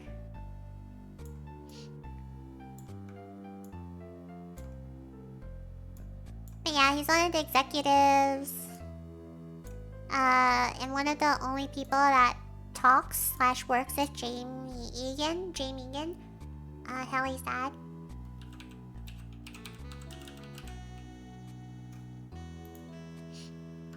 Is it her dad? Hold on, let me make sure.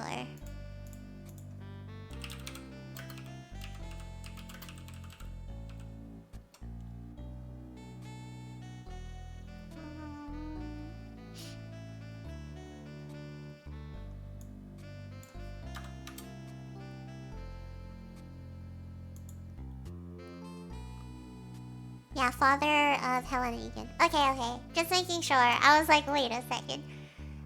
So yeah. Evil Helly. I'm just gonna call her Evil Helly. Helena. They call her Helena. And then, so any Helly, they say Helly. And then the Audi, they say Helena. But I say Evil Helly. So, Helena, Evil Helly, looks at herself in the mirror. Mr. Drummond and Jamie come in. And Jamie looks at her closely. And he's like, you fitted muppet. I have no idea what that means. He's insulting. He's like, you fitted muppet.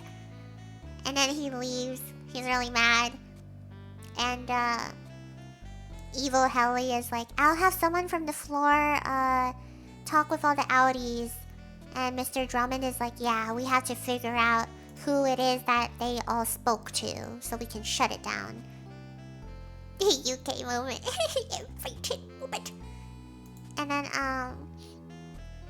it cuts to Dylan. Dylan's holding an ice pack to his head because Milchick tackled him. And Milchick is like watching him from above. And then, Evil Helly calls Milchick. And she's like, find out who the innies talked to and what they said.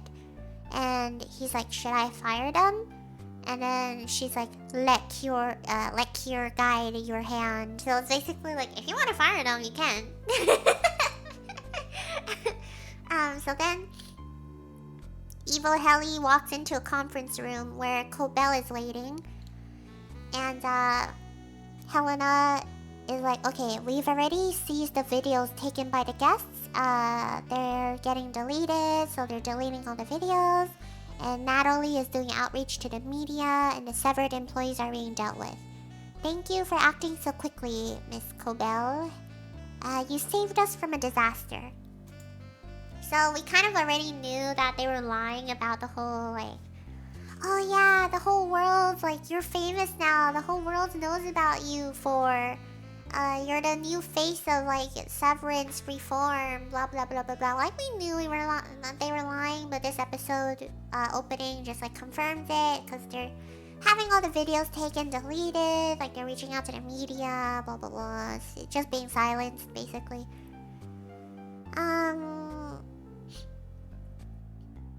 But yeah, Helena was like, oh, we owe you. I must be off. Thank you kindly for streaming until a time that I hopefully feel better. Imagine me curtsying during greetings and goodbyes. Goodbye, Hime. I hope you feel better soon too. Thank you for stopping by even when you're not feeling well. Okay, so yeah, Helena was like, okay, we owe you a huge debt, Cobell, and we hope that we can repay it. And Cobell was like, you know, it cost me dearly, but I proved my loyalty tonight. So, you know, I want an apology from you, from yourself. Like, I want a direct apology from you, and I also want to have a job again. So Helena was like, yeah, we'll have you back. Like, we owe you a great debt, and you know what? And then she doesn't apologize. She like cuts her off. She's like, I have something else in mind. So she's like, I want to offer you a promotion to Severance Advisory Council. And Cobell's like, what? I've never heard of this before. And Helena's like, oh, it's new. You'll be helping to form it. Your expertise is valued. Which sounds so BS. It's like this new position they suddenly made up to put her in. Alright. And Cobell's like, well, that's why I should be running the severed floor, because I have so much experience with like the severed people. And Helena's like, sorry, but Milchick has been promoted to floor manager. And Cobell's like, I see what's going on. You don't value me, you fear me. And then it cuts to Milchick getting on his motorcycle and leaving. You're like, whoa, he rides a motorcycle? Mr. Milkshake, you're so cool. Cuts back to Helena, and Helena is like, we fear no one. If we didn't hold you in such high esteem, we wouldn't be making this offer. And Cobell's like, okay, I'll think about it. Helena's like, yeah, thanks for coming, and Mr. Drummond will see you out. And Cobell's like, see me out? I didn't think I needed an escort.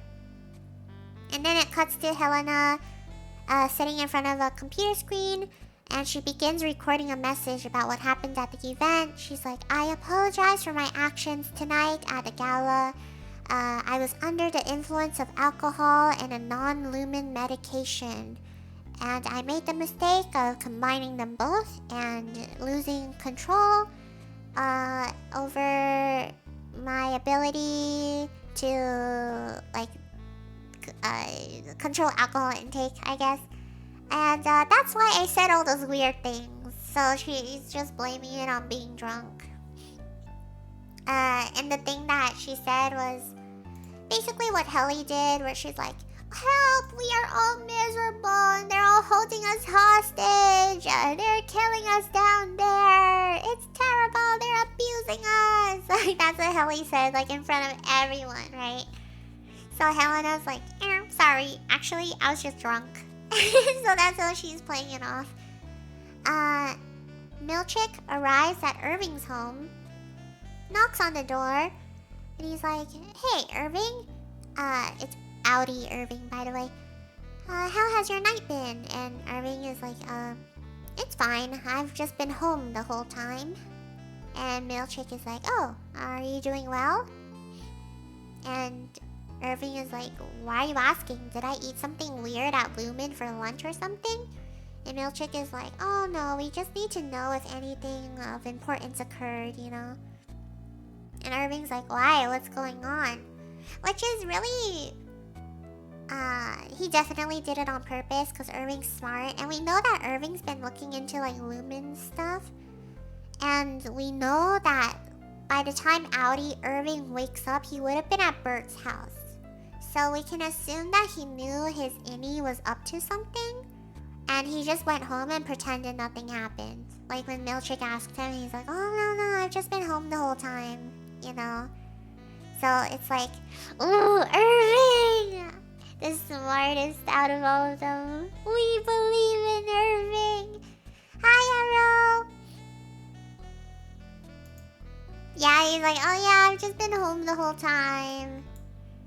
Which is, we love you, Irving. The goat. Irving's the goat. Yeah, Audi Irving knows. He knows. And then,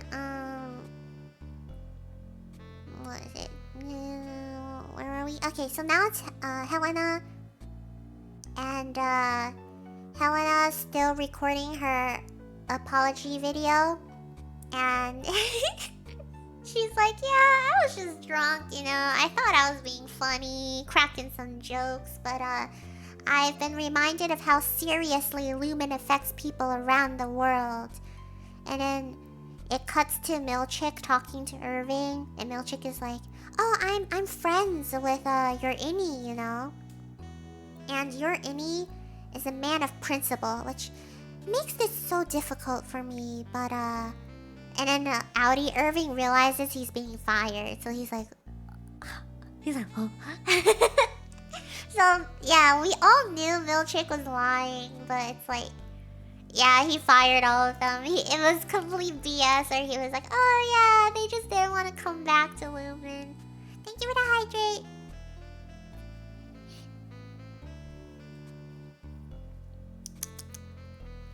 But yeah.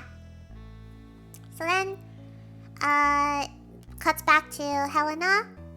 And Helena is like, you know, when the company falters, the employees suffer first, so I have to atone for causing that fear and insecurity. And then it cuts to Milchick at Dylan's house. Audi Dylan.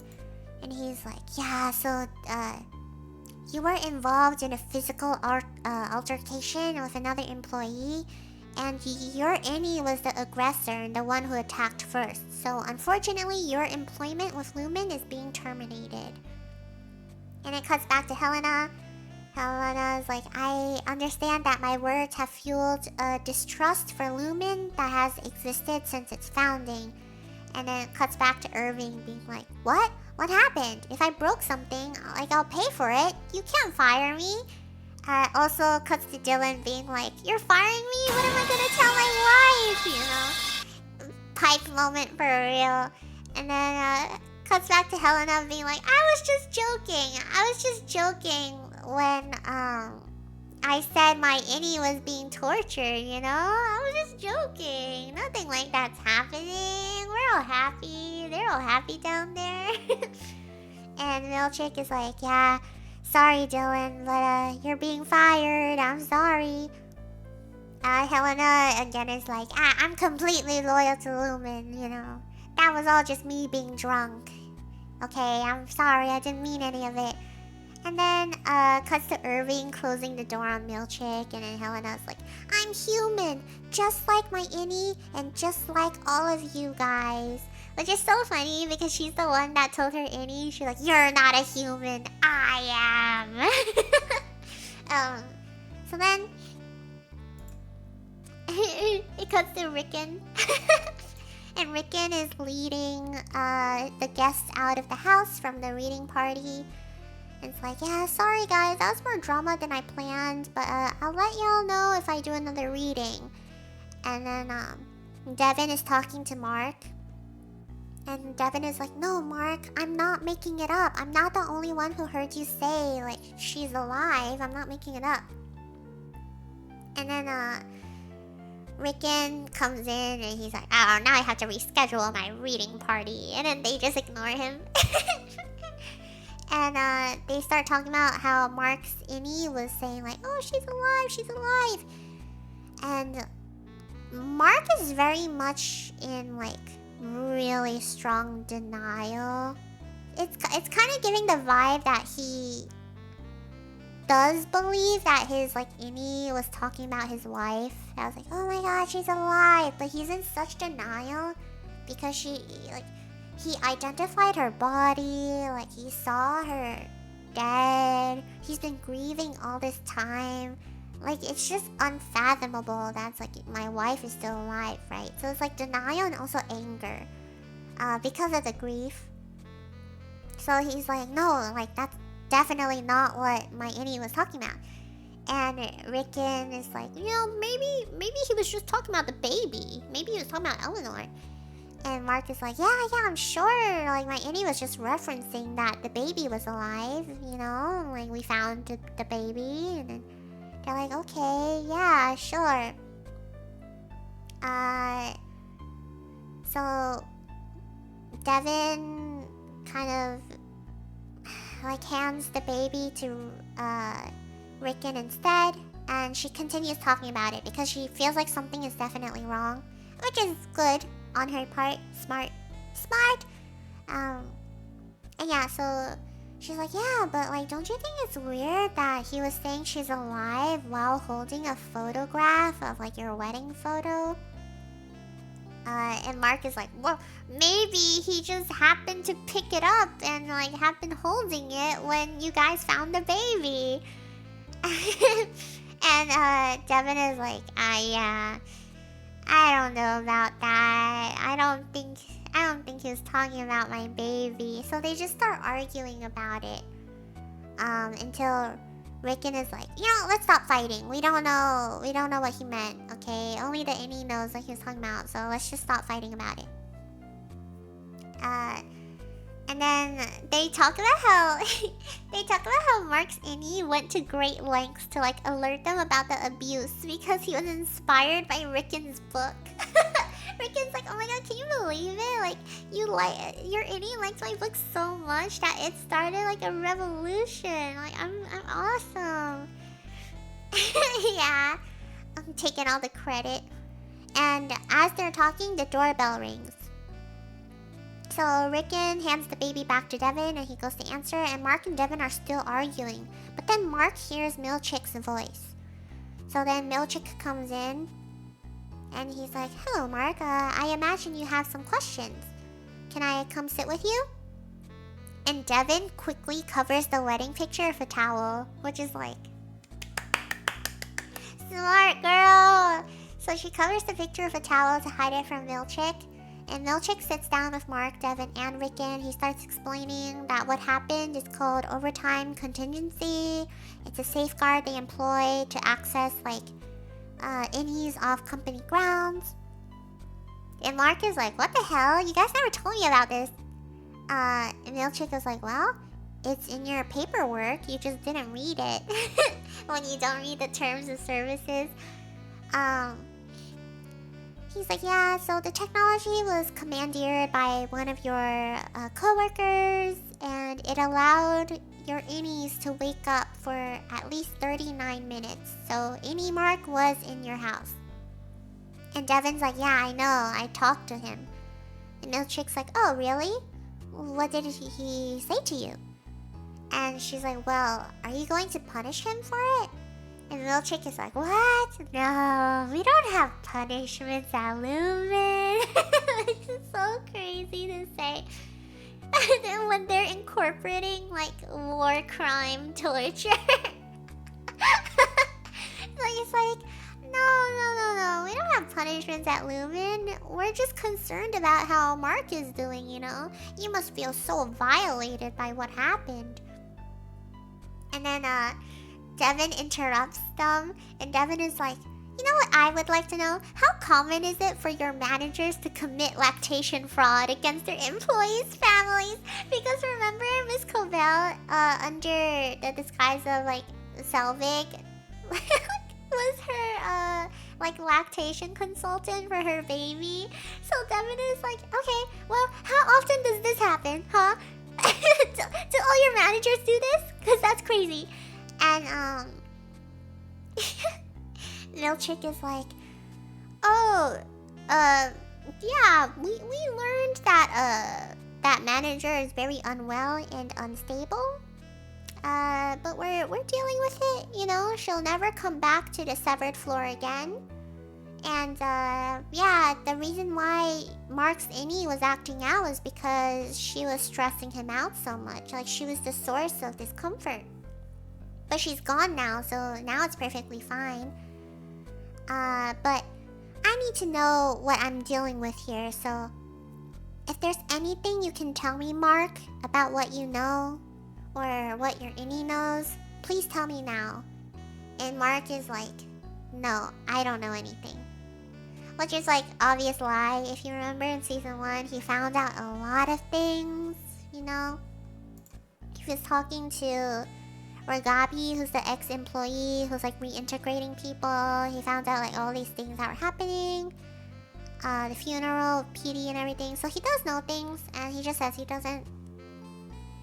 And he's like, you know what? I'm just tired, and I've said all there is to say. And Milchick is like, alright, I'll come back then to see if you're okay on Monday. And I hope to see you at work. And Mark is like, you know, I'm not sure I'll see you on Monday. Like, I don't know if I'll go back to work. And Milchick is like, hey, what your innie did was completely unauthorized, but it was brave.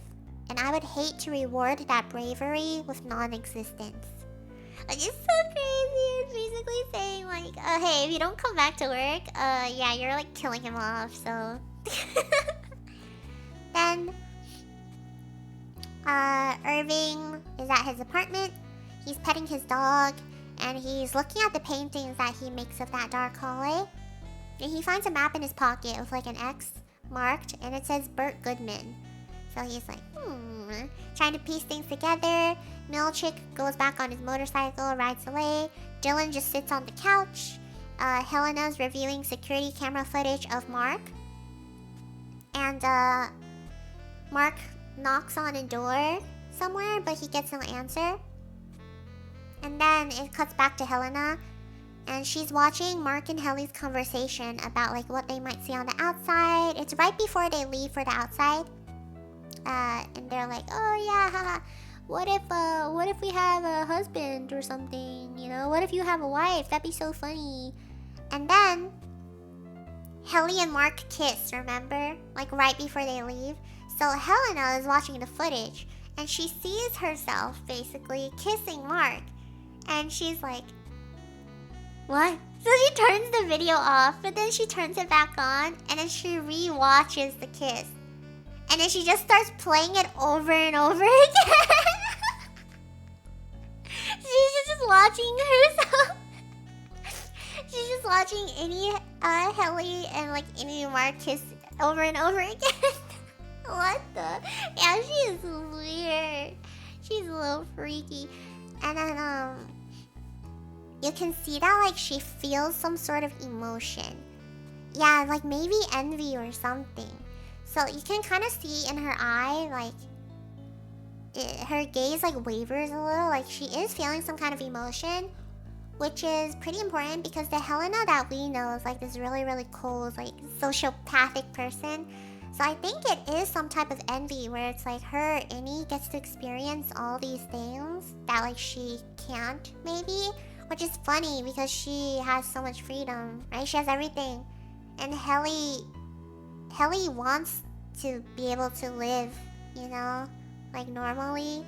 And Helena is living normally, but then she sees Helly experiencing like emotional moments, whereas it's like a very big difference of Helly basically being imprisoned in this place that she can never leave, but she experiences so much more life compared to Helena, who is on the outside. It's like this whole thing, but whatever. Blah, blah, blah, blah, blah, blah. And then, so yeah, that happens. And then Mark is looking out his window in his pajamas. And you can tell he's like kind of remembering when he looked out his window in season 1 and saw Petey. But then it's just Devin texting him. It's like, hey, do you want to get some dinner or whatever? So then it cuts back to Dylan driving to like a new workplace. He's like applying for jobs now because he got fired. This whole thing is just like a montage of like how their Audi's lives are going after being fired. So Dylan drives to this place called The Great Doors, and he's like giving himself a pep talk before going inside for the job interview. He's asking about job benefits, and the guy interviewing him is like, well, there's a coffee maker. And Dylan's like, no, I meant like healthcare and stuff. And the interviewer is like, oh, yeah, for you and your family. Dylan's like, okay, I think this job will be a great fit for me, working with doors and stuff. And the interviewer is like, yeah? How old were you when you first knew you loved doors? Like, it's very like irony, like sitcom-y of like a job interview. It's like applying for, it's like applying for, whatchamacallit, like tech support job or something, and then they're like, you have to be like, yeah, I've loved tech support since I was 5. Like really pretending like this is what I was meant to do. So he's like, yeah, I love doors. And the interviewer's like, yeah, how old were you when you first found out you loved doors? And Dylan's like, 5 years old. And the interviewer's like, really? If you were if you were a door, what kind of door would you be? And Dylan's like, I think I'd be a pocket door, so you know I can just be out of the way when I'm not needed. And the interviewer's like, wow, like he really likes his answers. He's like, oh yeah, I love that. You seem like a great fit for this job. And then he's like, do you like kickball? Because like all of us, we play kickball every week together. And then he looks at his like resume, he's reading it, and it's just a lot of short-term employment before he finally ends up working at Lumen. And he's like, oh, you work at Lumen? And then Dylan's like, yeah, I was a severed employee, because he has to disclose that. But the second he says that he was a severed employee, the interviewer's like, he's like, get out. He's like, thank you for coming in. We will consider your application. And then Dylan's like, wait, what? Are you not considering me because I was severed? Isn't that discrimination? And then the interviewer's like, please just leave. Like, severance is it's so inhuman. Like, it's such an inhumane thing. Like, I don't want anything to do with it. Like, please just leave. So then Dylan sits in his car. And his phone's ringing and he ignores it. But then it rings again, so he picks up. And then he, like, yells into the phone. And he's like, if it was good news, I would have picked up the phone the first time. And then you hear his wife is like, I'm sorry. Like, I'm sure you'll get the next one. And then he's like, oh, whatever. Do we need more baby wipes? And she's like, I don't think so. And he's like, I'll get some anyway. So, I think we saw in season 1, he's like kind of... Yeah. He's kind of like really passive-aggressive all the time to her. Like a lot of it is probably just frustration with himself. But we saw like he wasn't that great of a husband in season 1. So we see more of that in season 2. And it cuts to Devin and Mark talking about Milchick and Cobell. And Mark goes to Cobell's place, but like no one answered the door. So they're like, where did she go? And Devin wants to know if there's a way to confirm like what his innie meant, you know? Because Devin is still like, I'm pretty sure your innie was talking about Gemma being alive. And Mark is still like, no, he wasn't, no. And Devin is like, is there a way to confirm, maybe? Like, I know we're not supposed to contact your innie, but my friend is a lawyer and he can petition. She's hiding in a bush spying on them. Probably. And Mark is like, no, actually, I'm quitting. I don't want to work at Lumen anymore. And Devin is like, oh, did you call them already? And he's like, no, but I'm gonna do it tonight. And then Mark is like, why are you upset? Like, you've been wanting me to quit ever since I started working there. I'm finally doing what you want. Like, why aren't you happy? What else do you want from me? Like, Mark is also very, prone to irritation. But, it makes sense. And, Devin's like, well, I just find your innie's behavior really weird. Like, there's so many weird things popping up. There's so many questions. I just feel like it'd be a bad time to quit now of all times. Like, we could find out a little bit more about what's happening. And I just want a little more confirmation so this doesn't haunt us, you know? Like, Gemma was my family too. It also affected me. And then Mark, like, snaps and he's like, oh yeah? It also affected you? Were you the one that had to tell her parents and her students that she was dead? And did your bedsheets still smell like her for weeks afterwards? And were you the one that had to identify her body and grieve? And he's like, what if Rickon died, huh? What if Rickon died and his body burned? I would be sad for you, but I wouldn't be as affected. And he's like, I find it obscene that you even said that. And then Devin's like, I'm sorry, I just want to make sure. Because it's like, even the possibility that like something's going on with her, right? And then Mark is like, no, I'm sure she's dead. And then he gets up and leaves. You're like, damn. God damn. Oh, that is so messed up though. Like having to tell her parents and then the students also. Oh, and then that line where it's like, did your bed sheets smell like her for weeks afterward? That's so messed up. It's like all these traces of someone's existence and they're just not there anymore. Oh, it's so messed up. It really messes with you. But yeah. So then, it goes back to Irving. Irving is walking up to a phone booth and he calls someone and he tells the person at the other end of the phone booth, he says, my innie got my message. So you're like, what does that mean? What I think is, when he said like, my innie got my message, I think was the painting of the hallway, maybe. Yeah, that's what I was thinking too, because he's been painting this hallway over and over again, like trying to ingrain it into his body, almost. To the point where, in season 1, Irving was like seeing visions of it, right? Like this black paint. So I think that's what he was talking about. So he tells someone at the other end of the phone, he's like, yeah, my innie got the message. And then someone pulls up in a car and just watches him in the phone booth. And then Irving turns toward them and then walks away. And he didn't see the car. But then you look inside the car, and it's Bert!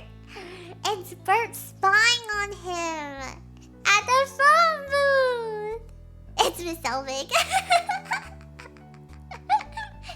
Yes. So yeah, it cuts to Mark again. Mark is replacing a light bulb when his doorbell rings. And it's Mr. Milchick, and he has a gift basket from Lumen. There's like, I think there's like a pineapple inside or something, or maybe I'm remembering wrong. But it's a gift basket, and Milchick is like, hey, I think we got off on the wrong foot. I'd like to talk to you more. I know you're still deciding whether or not to return to Lumen, and you know, maybe you'd like to ask some questions that might help you decide. Are you happy with your salary? Because there's a 20% increase on the table if you return. And would an investigation into your innie's claims and regular wellness checks from independent organizations help? And Mark is like, what are you doing? And Milchick is like, oh, this is just the first step of many in like the reforms we're doing for a better workplace at Lumen. And the third question is basically about Gemma. So Milchick is like, oh, in your job interview, you listed your wife's death as a primary motivator for severing. Do you remember what you said? And Mark is like, no, I don't. So Milchick is like, okay, I will remind you, you said that every day felt like a year after she died, and you felt like you were choking on her ghost. Do you still feel that way? And then, Mark kind of doesn't answer, and Milchick is like, well, I'd like you to know that the Mark I know at Lumen, your innie, he's very happy. He cares for people, he's funny, he doesn't know anything of your pain, and he's even found new love. And Mark is like, what? With who? And Milchick like ignores, and he's just like, you know, I just hope you find solace with the fact that you've given solace to any Mark. And hopefully the happiness and peace that your innie is experiencing will find its way back to you. It just takes time, but I hope that you'll give us that time. And it's so messed up. It's like, what? Yeah. It's like, let me remind you what you said, like, about your wife. And then, like, oh, I hope you come back to work, because honestly, your, like, innie is really happy, which he is not, but... Like, yeah, he's so happy. He doesn't know anything about the grief and pain you're experiencing. Isn't that what you wanted? It's like, hey, maybe with enough time, the happiness that your innie feels will make it back to you. It's like, what the balls? But yeah. So then, also, isn't that crazy? Where it's like, you're still in love with someone and grieving them, and then someone else tells you like, oh yeah, but like this other version of you already found someone else. It's like, oh, what? Anyways, so Milchick is like, yeah, I hope you give us that time. And then it cuts to Mark sitting in his car, just like he did in season 1, first episode. He puts on his Lumen badge, and then he gets out of his car. And Helena and Milchick are watching Mark from like a window in the building. And Helena asks Mr. Drummond and Natalie, the board person, if they're satisfied with this. And Natalie is like, who are we going to bring into macrodata refinement? And Milchick is like, well, I have a floater worker from overseas and also 2 other people who are laid off from 5X. So then it cuts to like Gwendolyn arriving at work. And Dario like clocking into work too. And then Mark W being scanned. And then Helena saying like, oh, don't worry. The coworkers, like, they don't need any chemistry. We just need Mark back to work long enough to complete Cold Harbor. So they keep talking about Cold Harbor, and you're like, what the hell is Cold Harbor? But yeah, they're like, oh yeah, we don't need Mark to be happy. We just need him to work long enough to finish Cold Harbor. So then Mark S also goes back to work. So this is like all what happens like right before the first episode, basically. And Mark comes and goes over several days. And Milchick, Helena, and Drummond listen to a recording of Mark's appeal to the board to like get his team back. So remember in episode 1 where Mark took the speaker and he's like, give me back my team! So that's what they're listening to together, like in that moment. They're all listening to his like voice note, I guess, over the speaker. And Helena stops the tape, and Milchick is like, I'm sorry, I take full responsibility for it even happening. I shouldn't even have like allowed him to get into the office. And Drummond is like, no, actually the board is going to give Mark what he wants, including Helly, because Mark won't finish Cold Harbor without them. So Milchick brings Irving and Dylan gift baskets from Lumen, and he's like, hey guys, sorry we fired you, but we'd love to have you back. And Mark arrives. Is it Mark? Oh, so Mark W arrives to the work, and he's like cursing Lumen because he's like, oh, because you know how basically all these 3 people just got fired again because of Mark S. That's so messed up, by the way. Like, they're just not existing anymore. So Mark W is leaving, and he's like cursing Lumen because he's like, I can't believe they're letting me go after only 3 days of pulling me out of retirement, basically. So Dylan, Irving all go back to work, and then Helly goes back to work last. So that's like what we're seeing with the whole episode 1 when everybody goes back. Yeah, they're dead now. Yeah, basically, Mark S killed them. Where are we? Okay, Mark arrives home, and he sees Cobell leaving her home. And he asks her where she's going and who she is. And Cobell's like, I thought you were quitting. Why do you even care? And he's like, well, I care because I trusted you and confided in you. You were in my freaking house. And then I find out, like, this whole time you were my boss at Lumen. Like, what the hell? And Cobell is like, oh, what? Did Lumen convince you to go back to work? Did they give you a pineapple in a little gift basket? Did it work on you, Mark? It's just so funny. It's like, oh, you went back to them, huh? Did the little gift basket with the little pineapple work? You like the pineapple, huh? And Mark doesn't answer because he did get a gift basket with a pineapple. And Cobell's like, oh, Mark, you are so easy.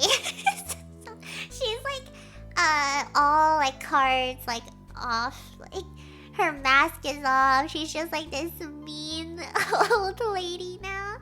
She's like, you are so easy, Mark. And then she gets in her car and leaves. And he's like a little bit insane, so he jumps in front of the car as she's driving. And he's like, stop! And she's like, and she stops the car. And she's like, why are you doing this? Like, what is this all about? And there's no answer. They just stare at each other.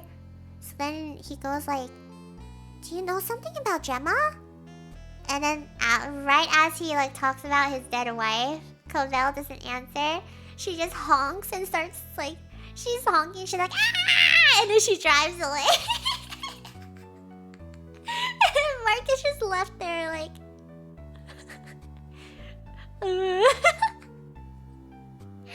but yeah, that's the end of season, not season 2. That's the end of episode 2.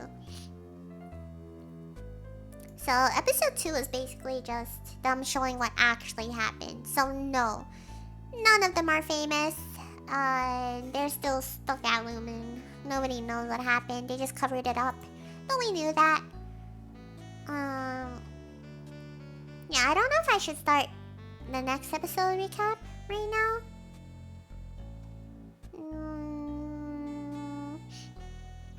Yeah, why not? What the hell? What the helly? Sure. So, season 2, episode 3 is called Who is Alive? And starts with Cobell sleeping in her car, wakes up with a start, and then she clears the window of her mittens and she starts the car and starts driving again. So it's like, where the hell is she going? Is she homeless? She's just staying in her car driving places. Mark gets up and gets dressed. He drives to work. He starts a stopwatch on his watch as he runs towards the door. And then someone greets him at the front desk and he's like really impatient. He's waiting to be let through. A few seconds later, she lets him through. And the seconds on his stopwatch are ticking by and Mark runs down the stairs. He pauses the timer as he takes off his watch and begins counting manually as he changes for work. He counts right up until he transitions to his innie self. So you're like, what is he planning right now? Like starting a stopwatch from the time he leaves his car to the time he goes into the building. And then he stops the stopwatch when he's like taking it off because they had to take off all like personal belongings before going in. And then he starts counting manually until the elevator transitions him into his innie self. So that part you're like, what is he planning right now? Like, what's all this counting? But yeah, so Innie Mark prints out missing persons posters with a drawing of Miss Casey, which we can assume Irving drew. Casey's an artist. So they're printing out missing posters of Miss Casey, and he's laying out the plans for himself and Helly, and they're like, okay, let's go back and find that goat man we saw. Remember in season 1, him and Helly like kind of got lost and they opened a room and there's like a room full of baby goats. And then there's like a man feeding the baby goats like milk. in these bottles, and he was saying like they're not ready yet, like they're not ready yet. Which is so ominous. So that's what they're looking for. They're like, okay, let's find the goat man again, and maybe there's other goat people. So Dylan is like, okay, and I'll go to the new break room, which might be used by other departments. Maybe later. And then Mark is like, no, it's important. You should do it now. And he's like, okay, I'll get to it. And he tells Dylan like, hey, make sure you take the sketch of Miss Casey to show people, okay? Ask them if they recognize her, if they've seen her anywhere. And then he gives another copy to Irving to take to optics and design. Which is so sad because it's like Irving going back to optics and design and Birch is gone. Anyway. And they're like, you can do it, Irving. And he's like, okay. And then Helly asks them if they really think Lumen will just like let them walk around the hallways and roam around. And Mark reminds her like, well, yeah, in the video they showed us, it said we can go wherever we want. But we have to be discreet because, you know, Lumen can't punish us if they don't know what we're doing. So Helly is like, okay, yeah. Irving hasn't been to O&D since Bert left though. And she was like, but don't worry, Irving, we got your back. And then so they go separate ways to like carry out this little mission of the day with each other.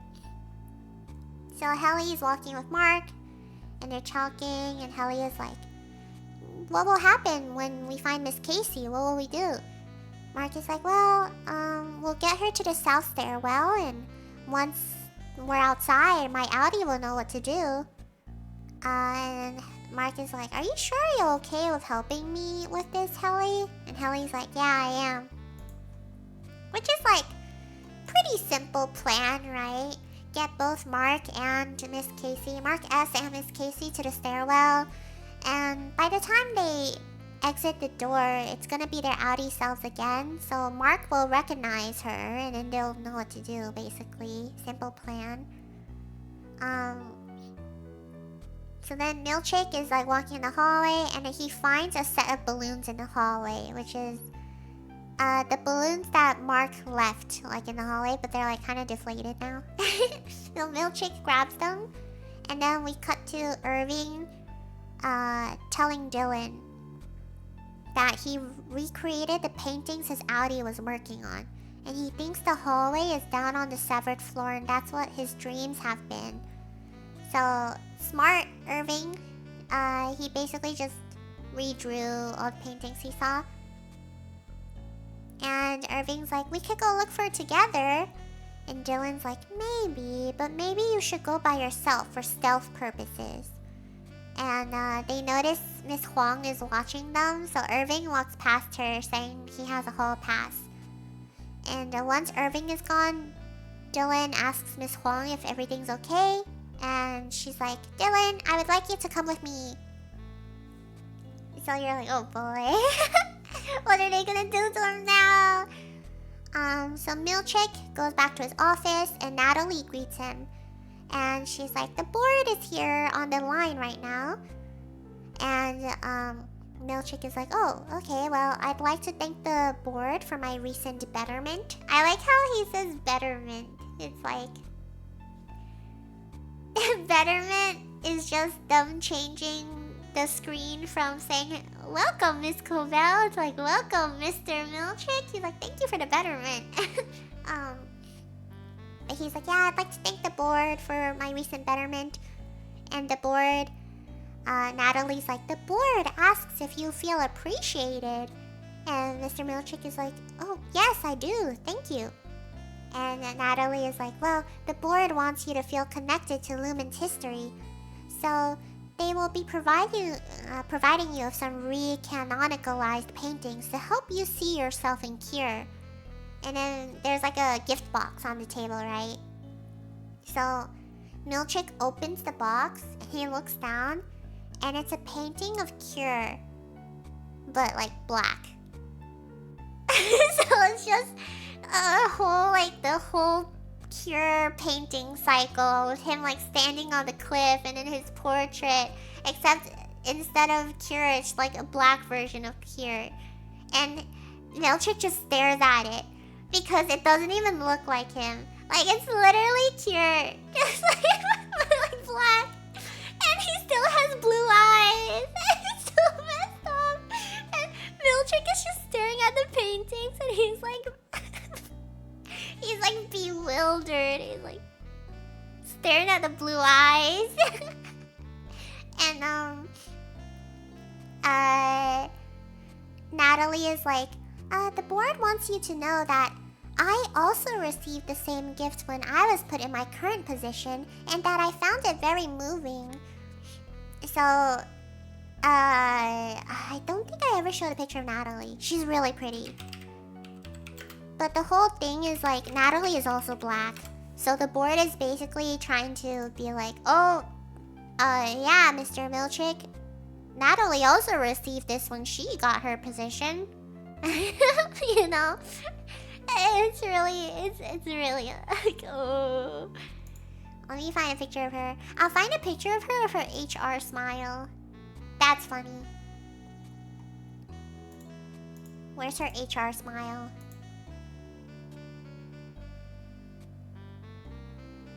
Oh, I found it.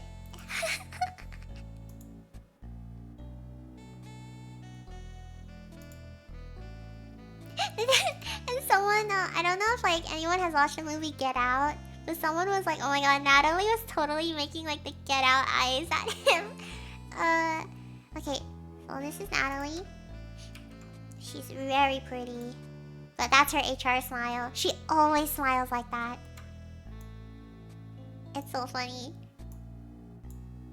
Okay, this is the face she made. This is the face she made at Mr. Milchick when she was like, the board wants you to know that when I got my position, I received the same gift, and I found it very moving. This is the face she's making at him. When she said that, which is so like, blink twice if you need help. But yeah, she's making this face while she was saying that. And Milchick just like stares at her, and they kind of like make this silent eye contact with each other. Yeah, she is so pretty. And Milchick is like, oh, yeah, I'm really grateful. It's meaningful to see myself reflected. And then Natalie's like, the board has concluded the call. He's like, she's like, oh, congratulations. And then she leaves. And it's just it's so messed up that they made them do this. The freaking blue eyes took me out. Hold on, I have to show you guys.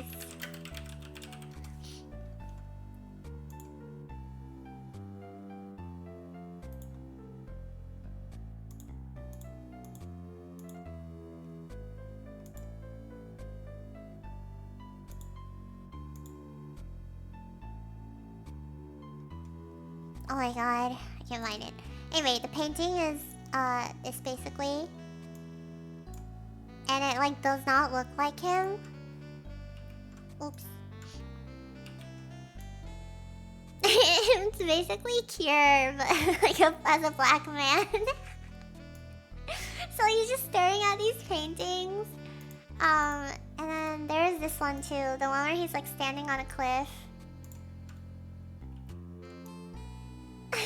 Just Cure Egan. Oh god, yeah. So he was just staring at those paintings. Okay, so Natalie leaves, and Cobell is spotted in a different scene pulling over near a sign that says Salt Neck is 238 miles away. She turns around and drives back the way she came from. So you're like, what the heck is Cobell doing? She's like on her own little side mission. Wow, what's that one gif? It's like everybody... Okay, everybody's going through it. But then Cobell is like... I don't know if they'll play gifs in MS Paint. Oh, they don't. But it's like the silent like Silent Hill, like running through the fog. This is Cobell right now. She's like on her own side mission to stalk someone. Yeah. But yeah, Mark and Hilly finds the goat room eventually, and they knock on the door before entering. But instead of finding the guy feeding the goats, it's like they just find a little tunnel, kind of like a vent. So they find a little tunnel and they crawl through it together, which is... I could never crawl through like such a tiny space. I think I would panic. But yeah. They crawl through it and it leads them to a room filled with goats. And the room is very... it's modeled after like a field. So there's like several hills and stuff like that. I need to find it so you guys know what I'm talking about. But obviously it's still very like fake because look at the ceiling. But yeah, they like put like hills and stuff like that, and there's just goats everywhere. Yeah, it's the Windows wallpaper. Yeah, basically. So they go to the room, it's filled with goats, and someone appears at the top of the hill, and her name is Lorne.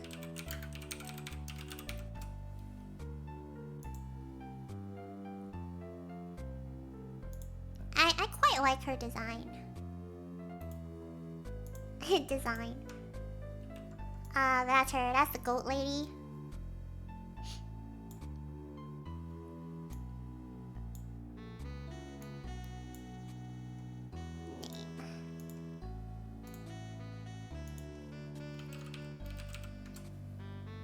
Okay, so her name's Lorne, and she's on top of the hill, and she turns around and sees them, and she's immediately like, "Are you guys here to kill me?"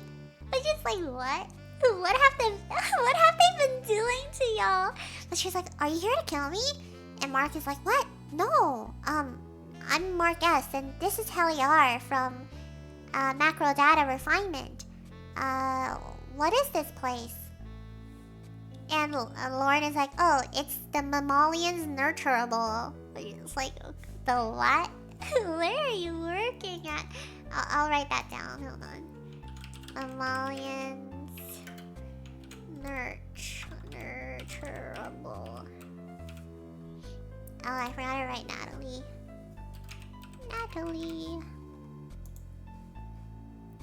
So yeah, she's like, "Oh, this is the Mammalians Nurturable." And Mark is like, "Okay, well, we're not here to hurt you or anything. We just want to talk." So then Irving is seen walking towards optics and design like he was supposed to, and Felicia greets him. Felicia was the one other person working with Bert.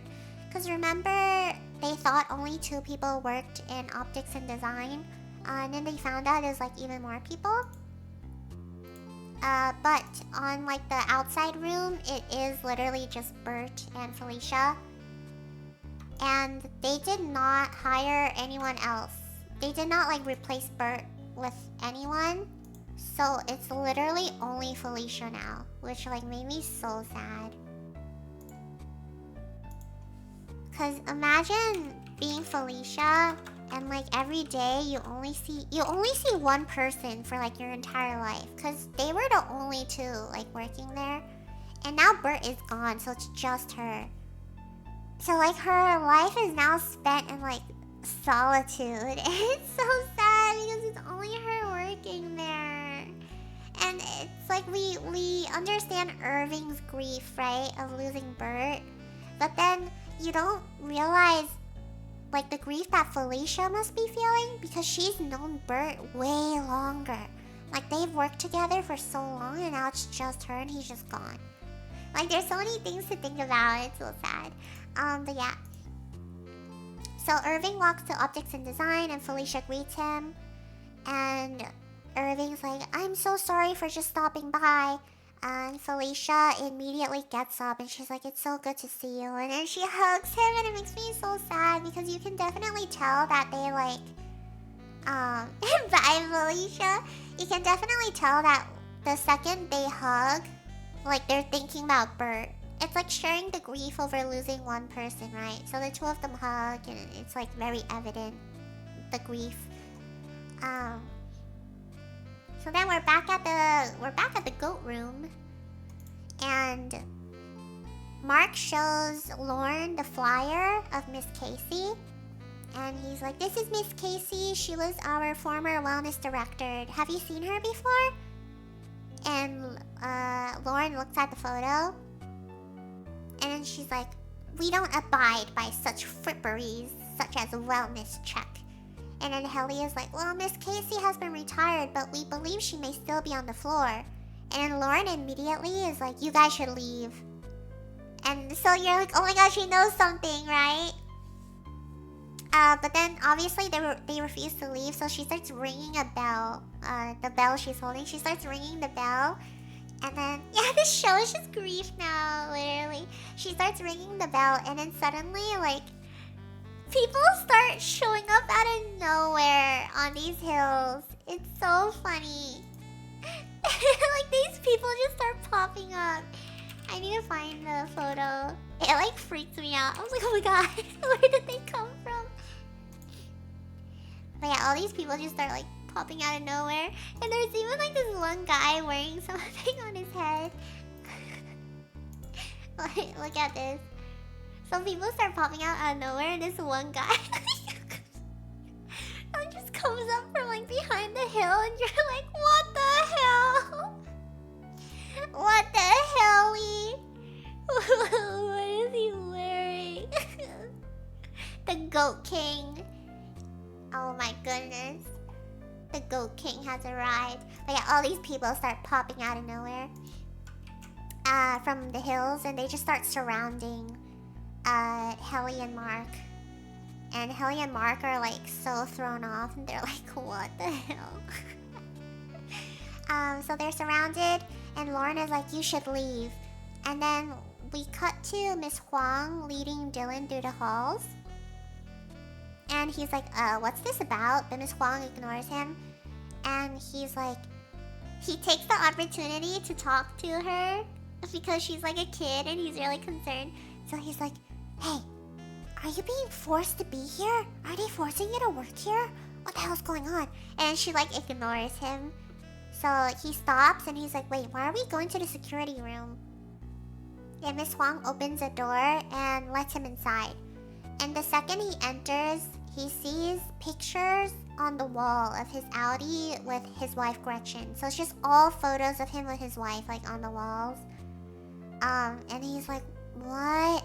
And then a woman stands up behind them and calls out to him. And then Miss Huang says, through your good behavior and output, you have earned an 18-minute visit with your Audi's wife, Gretchen. It's 18 minutes! Yeah, 18 minutes to speak to your wife for the first time. Have fun! What is this torture? What's this torture chamber? But yeah. God, I wonder if I could find a family visitation design. Sweet. Severance. It is so unsettling. Like, it's just photos of them playing on the walls, on the screen.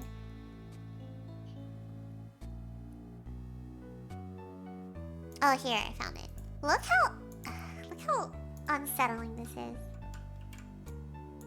It's just photos of him and his wife, like, on one screen, and he's just staring at it. It's like, what is this room design? What are you doing to him? But yeah, let me find a photo of them together.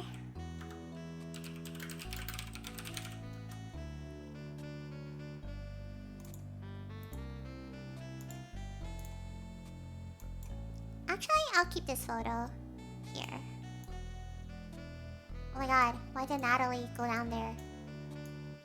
Anyways. Okay. Visitation center. And we'll also do this. So that's him and his wife at the visitation center.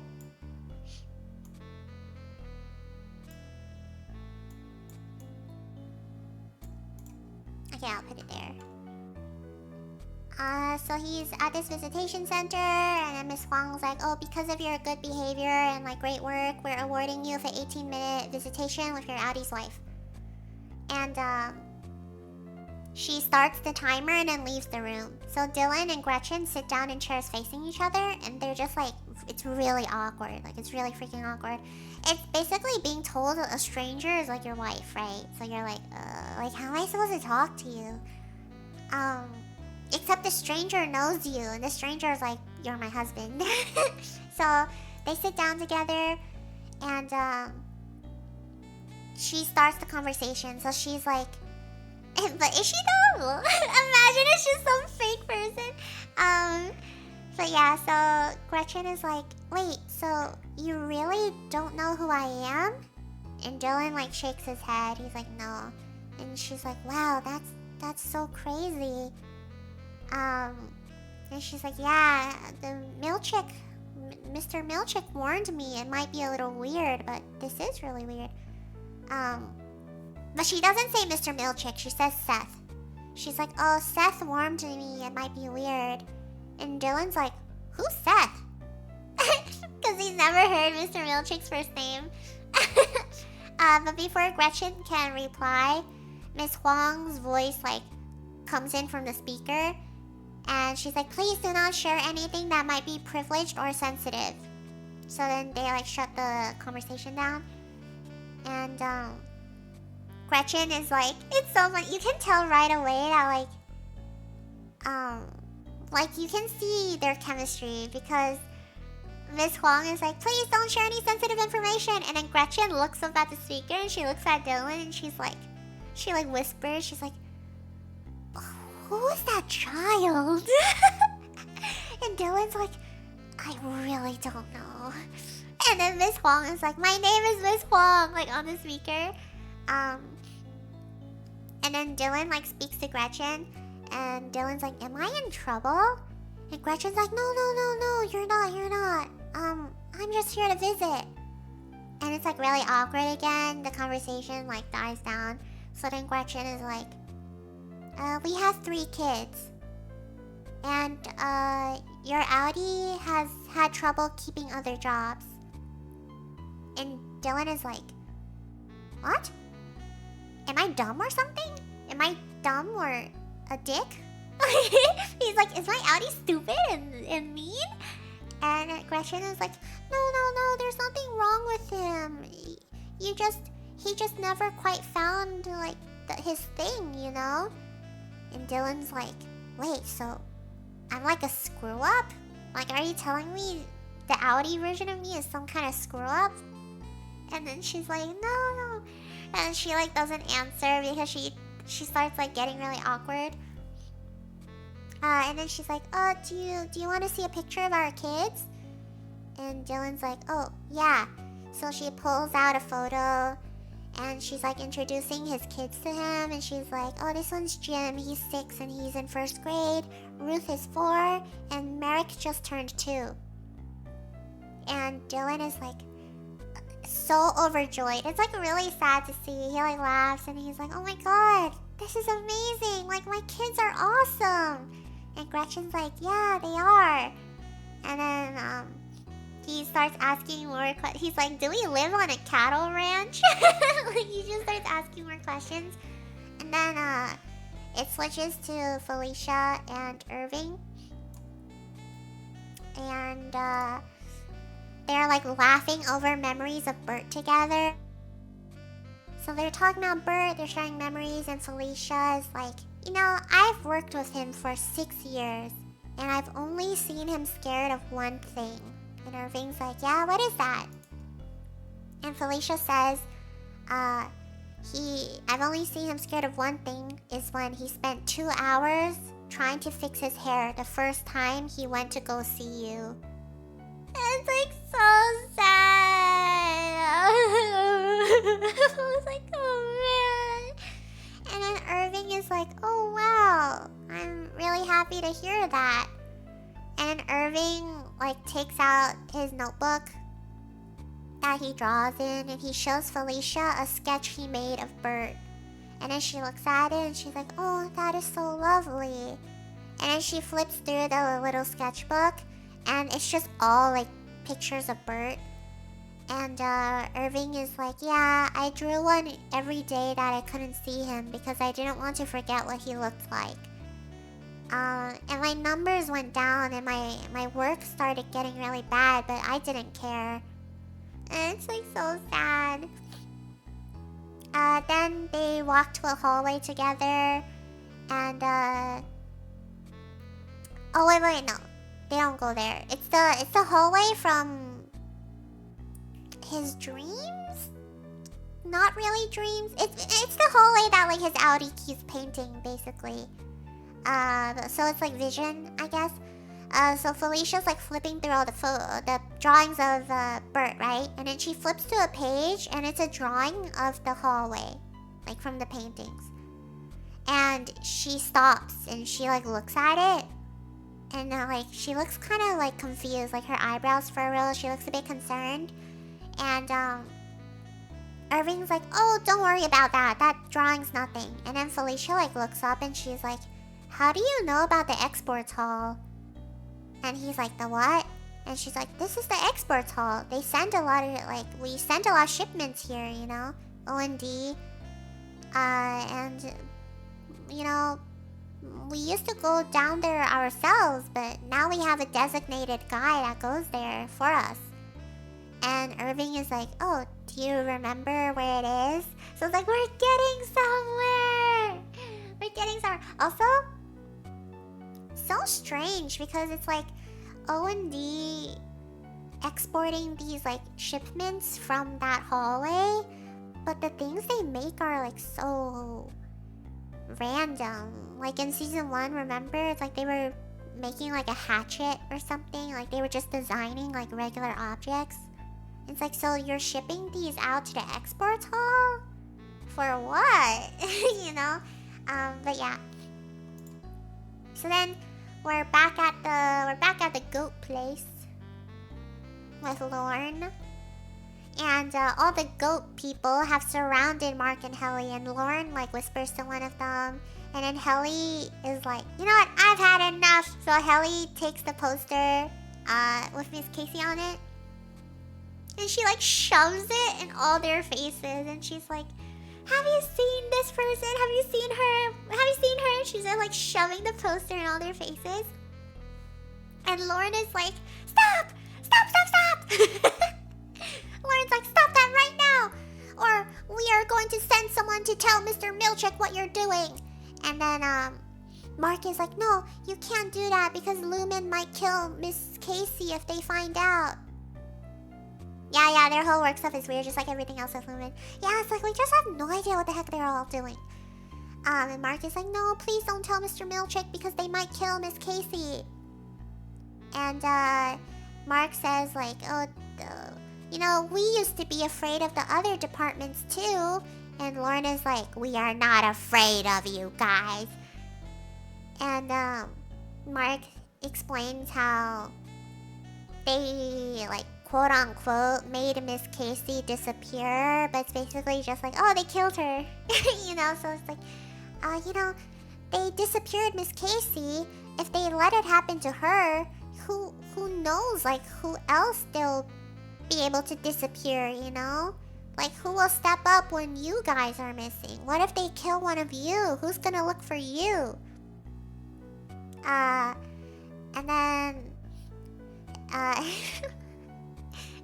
basically she relates it to like the goats and stuff. And Helly is like, "Would you go look for one of your goats if they went missing?" And Lauren looks at like one of the other goat people, and then she looks back at them and she's like, "Okay, Miss Casey used to come do her sessions in like our tanks and stuff, and she told one of the goat men that his Audi excelled at stargazing, which, you know, meant a great deal to him." So basically Lauren lied, and they did have wellness checks, and they also had the same exact thing where it's like, "Let me read off a list of fun facts about you," you know? Where was I? But yeah, so Lauren says, as far as we know though, they just retired Miss Casey, you know? And we haven't seen her. If we suspected otherwise, you know, we wouldn't hinder your search. So then, as Helly and Mark are leaving, one of the goat people are like, and then they turn around, and Lauren is like, before you guys go, can we see your bellies? And Helly and Mark are confused, but then they like lift up their shirts a little bit, and then Lauren looks at their stomachs, and then she tells the other goat people, she's like, see? No pouches. And then the other people are like, that doesn't prove anything. And then like all the workers disperse. Because remember in season 1, Macro Data was like afraid of optics and design, and they thought they were like monsters. And in optics and design were saying like there's a rumor that everyone from Macro Data Refinement has like pouches in their stomachs or something. What is going on here? Yeah, so it's basically like they also thought they had pouches. So they're like, wait, before you go, can we see your bellies? But yeah. So then, Miss Huang opens the door to the family visitation center. Dylan gives the picture of his kids back to Gretchen, and he's like, you know what? I'm really glad we did this. He's like, I'll be good. I'll work hard and I'll make all of you proud. And then Gretchen is like, I'm always proud of you. And you're like, oh. Gretchen's like, oh no, Dylan, I'm always proud of you. And then they hug each other. And then as they're hugging, she says like, I love you. And then he's like really startled because it's like a stranger that's supposed to be his wife, but she's like, oh, I love you, but like he's never heard that before, you know? So he's like a bit startled, and then he like pulls away, and she's like, oh my god, I'm so sorry, it's a habit. And then he's like, no, it's okay. And then it's just like really awkward after saying goodbye, and then Miss Huang leads Gretchen out of the room. And then Gretchen leaves, and she's on the outside now. And then she calls, well, okay, we can assume that the day already ended because now Audi Dylan is like on the couch, like in their home, and Gretchen is telling him like, hey, did you remember that thing with Merrick's like ear? And oh, did you remember to do the cookies for Jim's class? Because it's like, it's our turn to make cookies for his class. And then Dylan is like, oh, no, I didn't. I forgot. Sorry.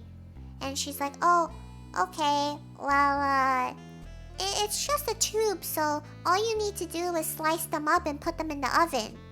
And then she kisses him goodbye and goes to leave. And you can kind of like assume it's like, yeah, he's not gonna do the cookie thing. Cause Audi Dylan is like doesn't really care. Like the whole time she's telling him this, he's like sitting on the couch and not really listening. But yeah, she's about to leave, and then Dylan is like, oh, by the way, how was the visitation with my innie? And then she's like, oh, it was good, but it was kind of weird. And then she tells the kids that like she'll see them in the morning and leaves. So you kind of get from this scene that Gretchen works at night. And I think she's a police officer because she puts on like a police uniform, so I assume it's like some night shift thing. Yeah, she likes Innie Dylan more. Yeah, that's like really feeling like where this is going. So she leaves her work and she's like, oh, I'll see you kids later. And you just know for a fact that like Audi Dylan is not gonna do anything she told him to do. Anyways. So then, we're at Devin's house. And we see Natalie reading Rickon's book at the place. And then Devin comes in. And Rickon is like, oh, hey, Natalie just stopped by to discuss my book. And Natalie's like, oh yes, I'm so happy to meet you, Devin. You must be so proud of your husband. His work has somehow found its way to our severed floor.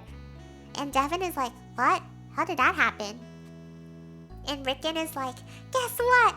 They told me that my book moved the innies so much, far and beyond, and that it inspired them so much and had a profound effect on their workers. And he's like, I really think I tapped into something. She's like, oh my god. Anyways, and Natalie is like, yes, I'm here to discuss the possibility of making a version of your book, The You Are, but specifically for innies. And Devin is like, okay, that's cool, but what's wrong with the current version? And Natalie's like, oh, there's just certain verbiage that innies respond more favorably to. We just need to tweak it here and there. Which is so weird because it sounds like she's talking about like animals or like dogs. And she's like, oh yeah, they just respond better to certain words. So yeah. And then Devin is like, okay, I have to go, but the baby needs to be fed in an hour.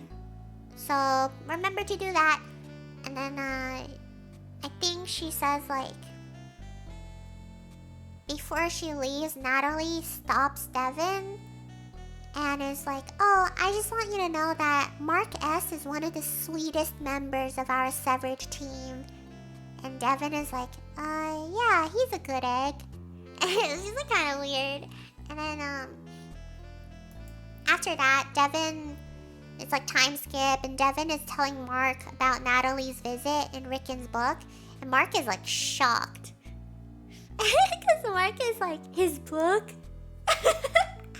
His book is inspiring. Anyways, and he asks if Devin has told Rickon what they're doing, and she's like, oh, no, I haven't. And then Devin is explaining to Mark, like, okay, you need to see the after image after 2 minutes. And then Mark is like, 2 minutes and 18 seconds. And they're explaining like, oh, that's how long it takes to get from the parking spot to the elevator, give or take. So basically, we find out that's what he was like counting on his stopwatch. And then like counting afterwards was how long it would take to get from the parking spot to the elevator. And they made like a light, like a custom light with the words "Who is alive?" question mark printed on it, in the hopes of like searing the after image into his cornea, like long enough so that his innie will see it, basically. Which is like, I guess that's kind of smart. I don't know if it'll work though. But yeah, they're like searing this image, asking like, who is alive into his like corneas. And then they estimated that he would have to be able to see the after image for like over 2 minutes and 18 seconds in order for any Mark to see it. So it's very much like when you stare at something for too long and then you look away and you blink and like you can still see that image for like a while after. It's basically just that. So then Devin leaves and she's like, okay, be careful. And we see Milchick turning off his computer and getting up to leave. But then he looks down and sees like the portraits of him as Kier. And he looks at them and then he covers them. And so he closes the box, he covers it up, and then he puts the box on like a really, really high shelf. Where he's like, he'll basically never touch again. Like, he hates those paintings, man. But yeah, and then it cuts back to Mark putting a blanket over his head and flashing the light into his eyes. And he tries and he counts how many seconds he sees the after image, and it's only 12 seconds. So then he keeps trying again. And then we cut to Cobell. Cobell meets with Helena and is like, if you guys want me back, you have to accommodate my needs. The first is macro data refinement. Mark is close to completing Cold Harbor, and I want him to finish the work. I want to finish the work I started. So Milchick has to go because he's not up for the job. I have to be the floor manager. So you're like, what the heck is this Cold Harbor? Yeah, shortcut to permanent eye damage, basically. But yeah. So Cobel's demands are basically just make me floor manager again because Mark is close to finishing Cold Harbor and that's what I started. That's the project I started, kind of thing. And Helena's like, you're starting to have an ego. Please don't forget who you are. Kier teaches us that the egos are bad, big bad. Seven deadly sins. Ego is one of them. Just kidding. But that's basically what she like makes it sound like. And Cobel is saying like, I earned everything I had, not because I was born into it like you. Like to Helena, which is like, oof. Oof, the 8th sin ego. Yeah, basically. And then where was it? Oh yeah, and then Helena's like, I think you have overestimated your contributions and underestimated your blessings. We didn't have to ask you back. And Cobel's like, oh, yeah, you didn't ask me back. You had no choice but to want me back. And Helena's like, okay. Maybe we should reset this. And then she calls Natalie and asks to see if the board is available to speak to them. And then Helena's like, okay, let's go speak to the board together. And then Cobel follows Helena over to the car and she's like about to take her to the board. But then last minute, Cobel turns around and just leaves. So you're like, oh. Anyways, cuts to Mark. He's still counting down the seconds and he's like trying to burn the light into his eyes and he's like closing his eyes. And then when he opens his eyes, he's like, ah! He gets startled because he sees Ragabi like staring into the car window. And she's like, are you trying to burn a message to your innie using your retinas because your computer told you it was a good idea? And then he's like, yeah, I am. And then Ragabi's like, well, okay, it doesn't work, so don't try it. And then, she explains that because when the Audi switches to the innie, the switch briefly dilates the pupils, which creates a clean slate because they don't want anything like leaking in. And she also says like, you're going to blind yourself. And even if your innie does see the message, they have no way of sending a message back. So just unlock the door because we need to talk. So he unlocks the door and Ragabi gets into the car and she's like, you know, there's an easier way. And Mark is like, okay. It didn't seem easy for Petey. Poor Petey over here is dead. He's like, it didn't seem easy for Petey.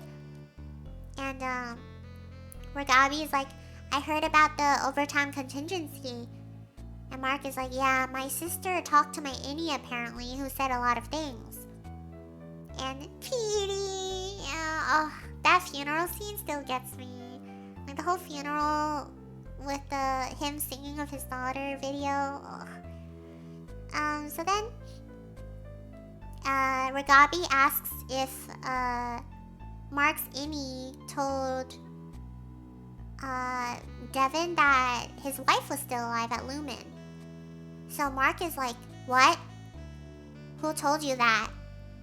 Because it's like, oh, so she's definitely alive. Because Ragabi's like, oh, did your innie tell Devin that your wife's still alive? And Mark is like, huh? Who told you that? And then Ragabi doesn't answer. So Mark is like, is she alive? And Ragabi is like, well, she was alive the last time I saw her. And then it's like, oh. The moment Miss Selvig drills in PZ, Yeah. And she was like drilling into his head at the same time that like the funeral video was playing. And it was so messed up. So then, I think that was also one of the moments in the show where you're like, oh. Like you already knew it was messed up. But then seeing that, you're like, oh, okay. It's getting real. So then Ragabi is like, your wife was alive the last time I saw her. And then Mark gets out of the car. And he's like, why didn't you tell me? And then Ragabi is like, well, I was going to, but we were interrupted. I want to help you, but you have to trust me. And she says that there's only one way to get information in and out of Lumen, and it's reintegration. And she's like, I'm better at it now. I can make it work with you. I can sew the two versions of you together. And then Mark immediately tells her to do it. He's like, okay, do it. Which is like, funny, because before that, he was like, you literally killed Petey. I am not doing this. But then, just the possibility of his wife being alive, he was like, okay, I'll do it. And Ragabi's like, are you sure? And then he's like, yes, I have to see my wife again. So then, Ragabi starts the reintegration process while Mark waits. And she hooks Mark up to the machine and explains like how it works to him. And she's like, ideally it won't hurt that much. So Mark's hand starts like shaking like crazy as like he's being hooked up to the machine. And he's like, what the hell? So she stops it for a moment. And she's like, oh, sorry. Don't worry about that. You're like, Anyway, she starts the machine back up again. And she starts asking him questions. She's like, it's very basic, like, questions about his Audi life. It's like, oh, I forgot what the questions were, but it would probably be like, what's your name? What's your sister's name? Like, what do you do? You know? And then she starts slowly asking about his work at Lumen. Where she's like, oh, where do you work? And it's like, at Lumen. It's like, what do you do there? And he's like, I don't know. But then she like starts asking more questions about Lumen. And then he starts to struggle to answer like very simple questions. Because he's like slowly merging together. And then as she's asking more questions, he suddenly sees a flash, like a vision of himself waking up on the Lumen table for the first time. So you know how Helly woke up on that table and then they were like asking her questions? So like he suddenly sees like a flash of him waking up on that table too. And then that's where the episode ends. Oh my god! He's merging! And you're like, ah, that's crazy! But yeah, this is where the recap is gonna end for today. Smiles. And now we are on episode 4. Oh, this one's... Oh my god, guys. Episode 4 is actually insane. Episode 4 was so crazy. Okay, I think we'll stream tomorrow then. Is everyone free tomorrow? I know I don't stream on Sundays anymore, but I think I will. Oh my god, we have to do it tomorrow. Episode 4 is actually insane. I watched it with someone and the whole time I was just waiting for their reaction because it was crazy. Hi, Sen. Hello. Thank you for the recap. I love recapping things. Everyone's free tomorrow. Cool. You're gonna be here because episode 4 is crazy. Oh my god. I don't know how you would react. I think you guys will be mad. I think you guys will be mad and upset. I don't know how I felt when I watched it. I think I was just really, really sad or like defeated kind of feeling. What's episode 4?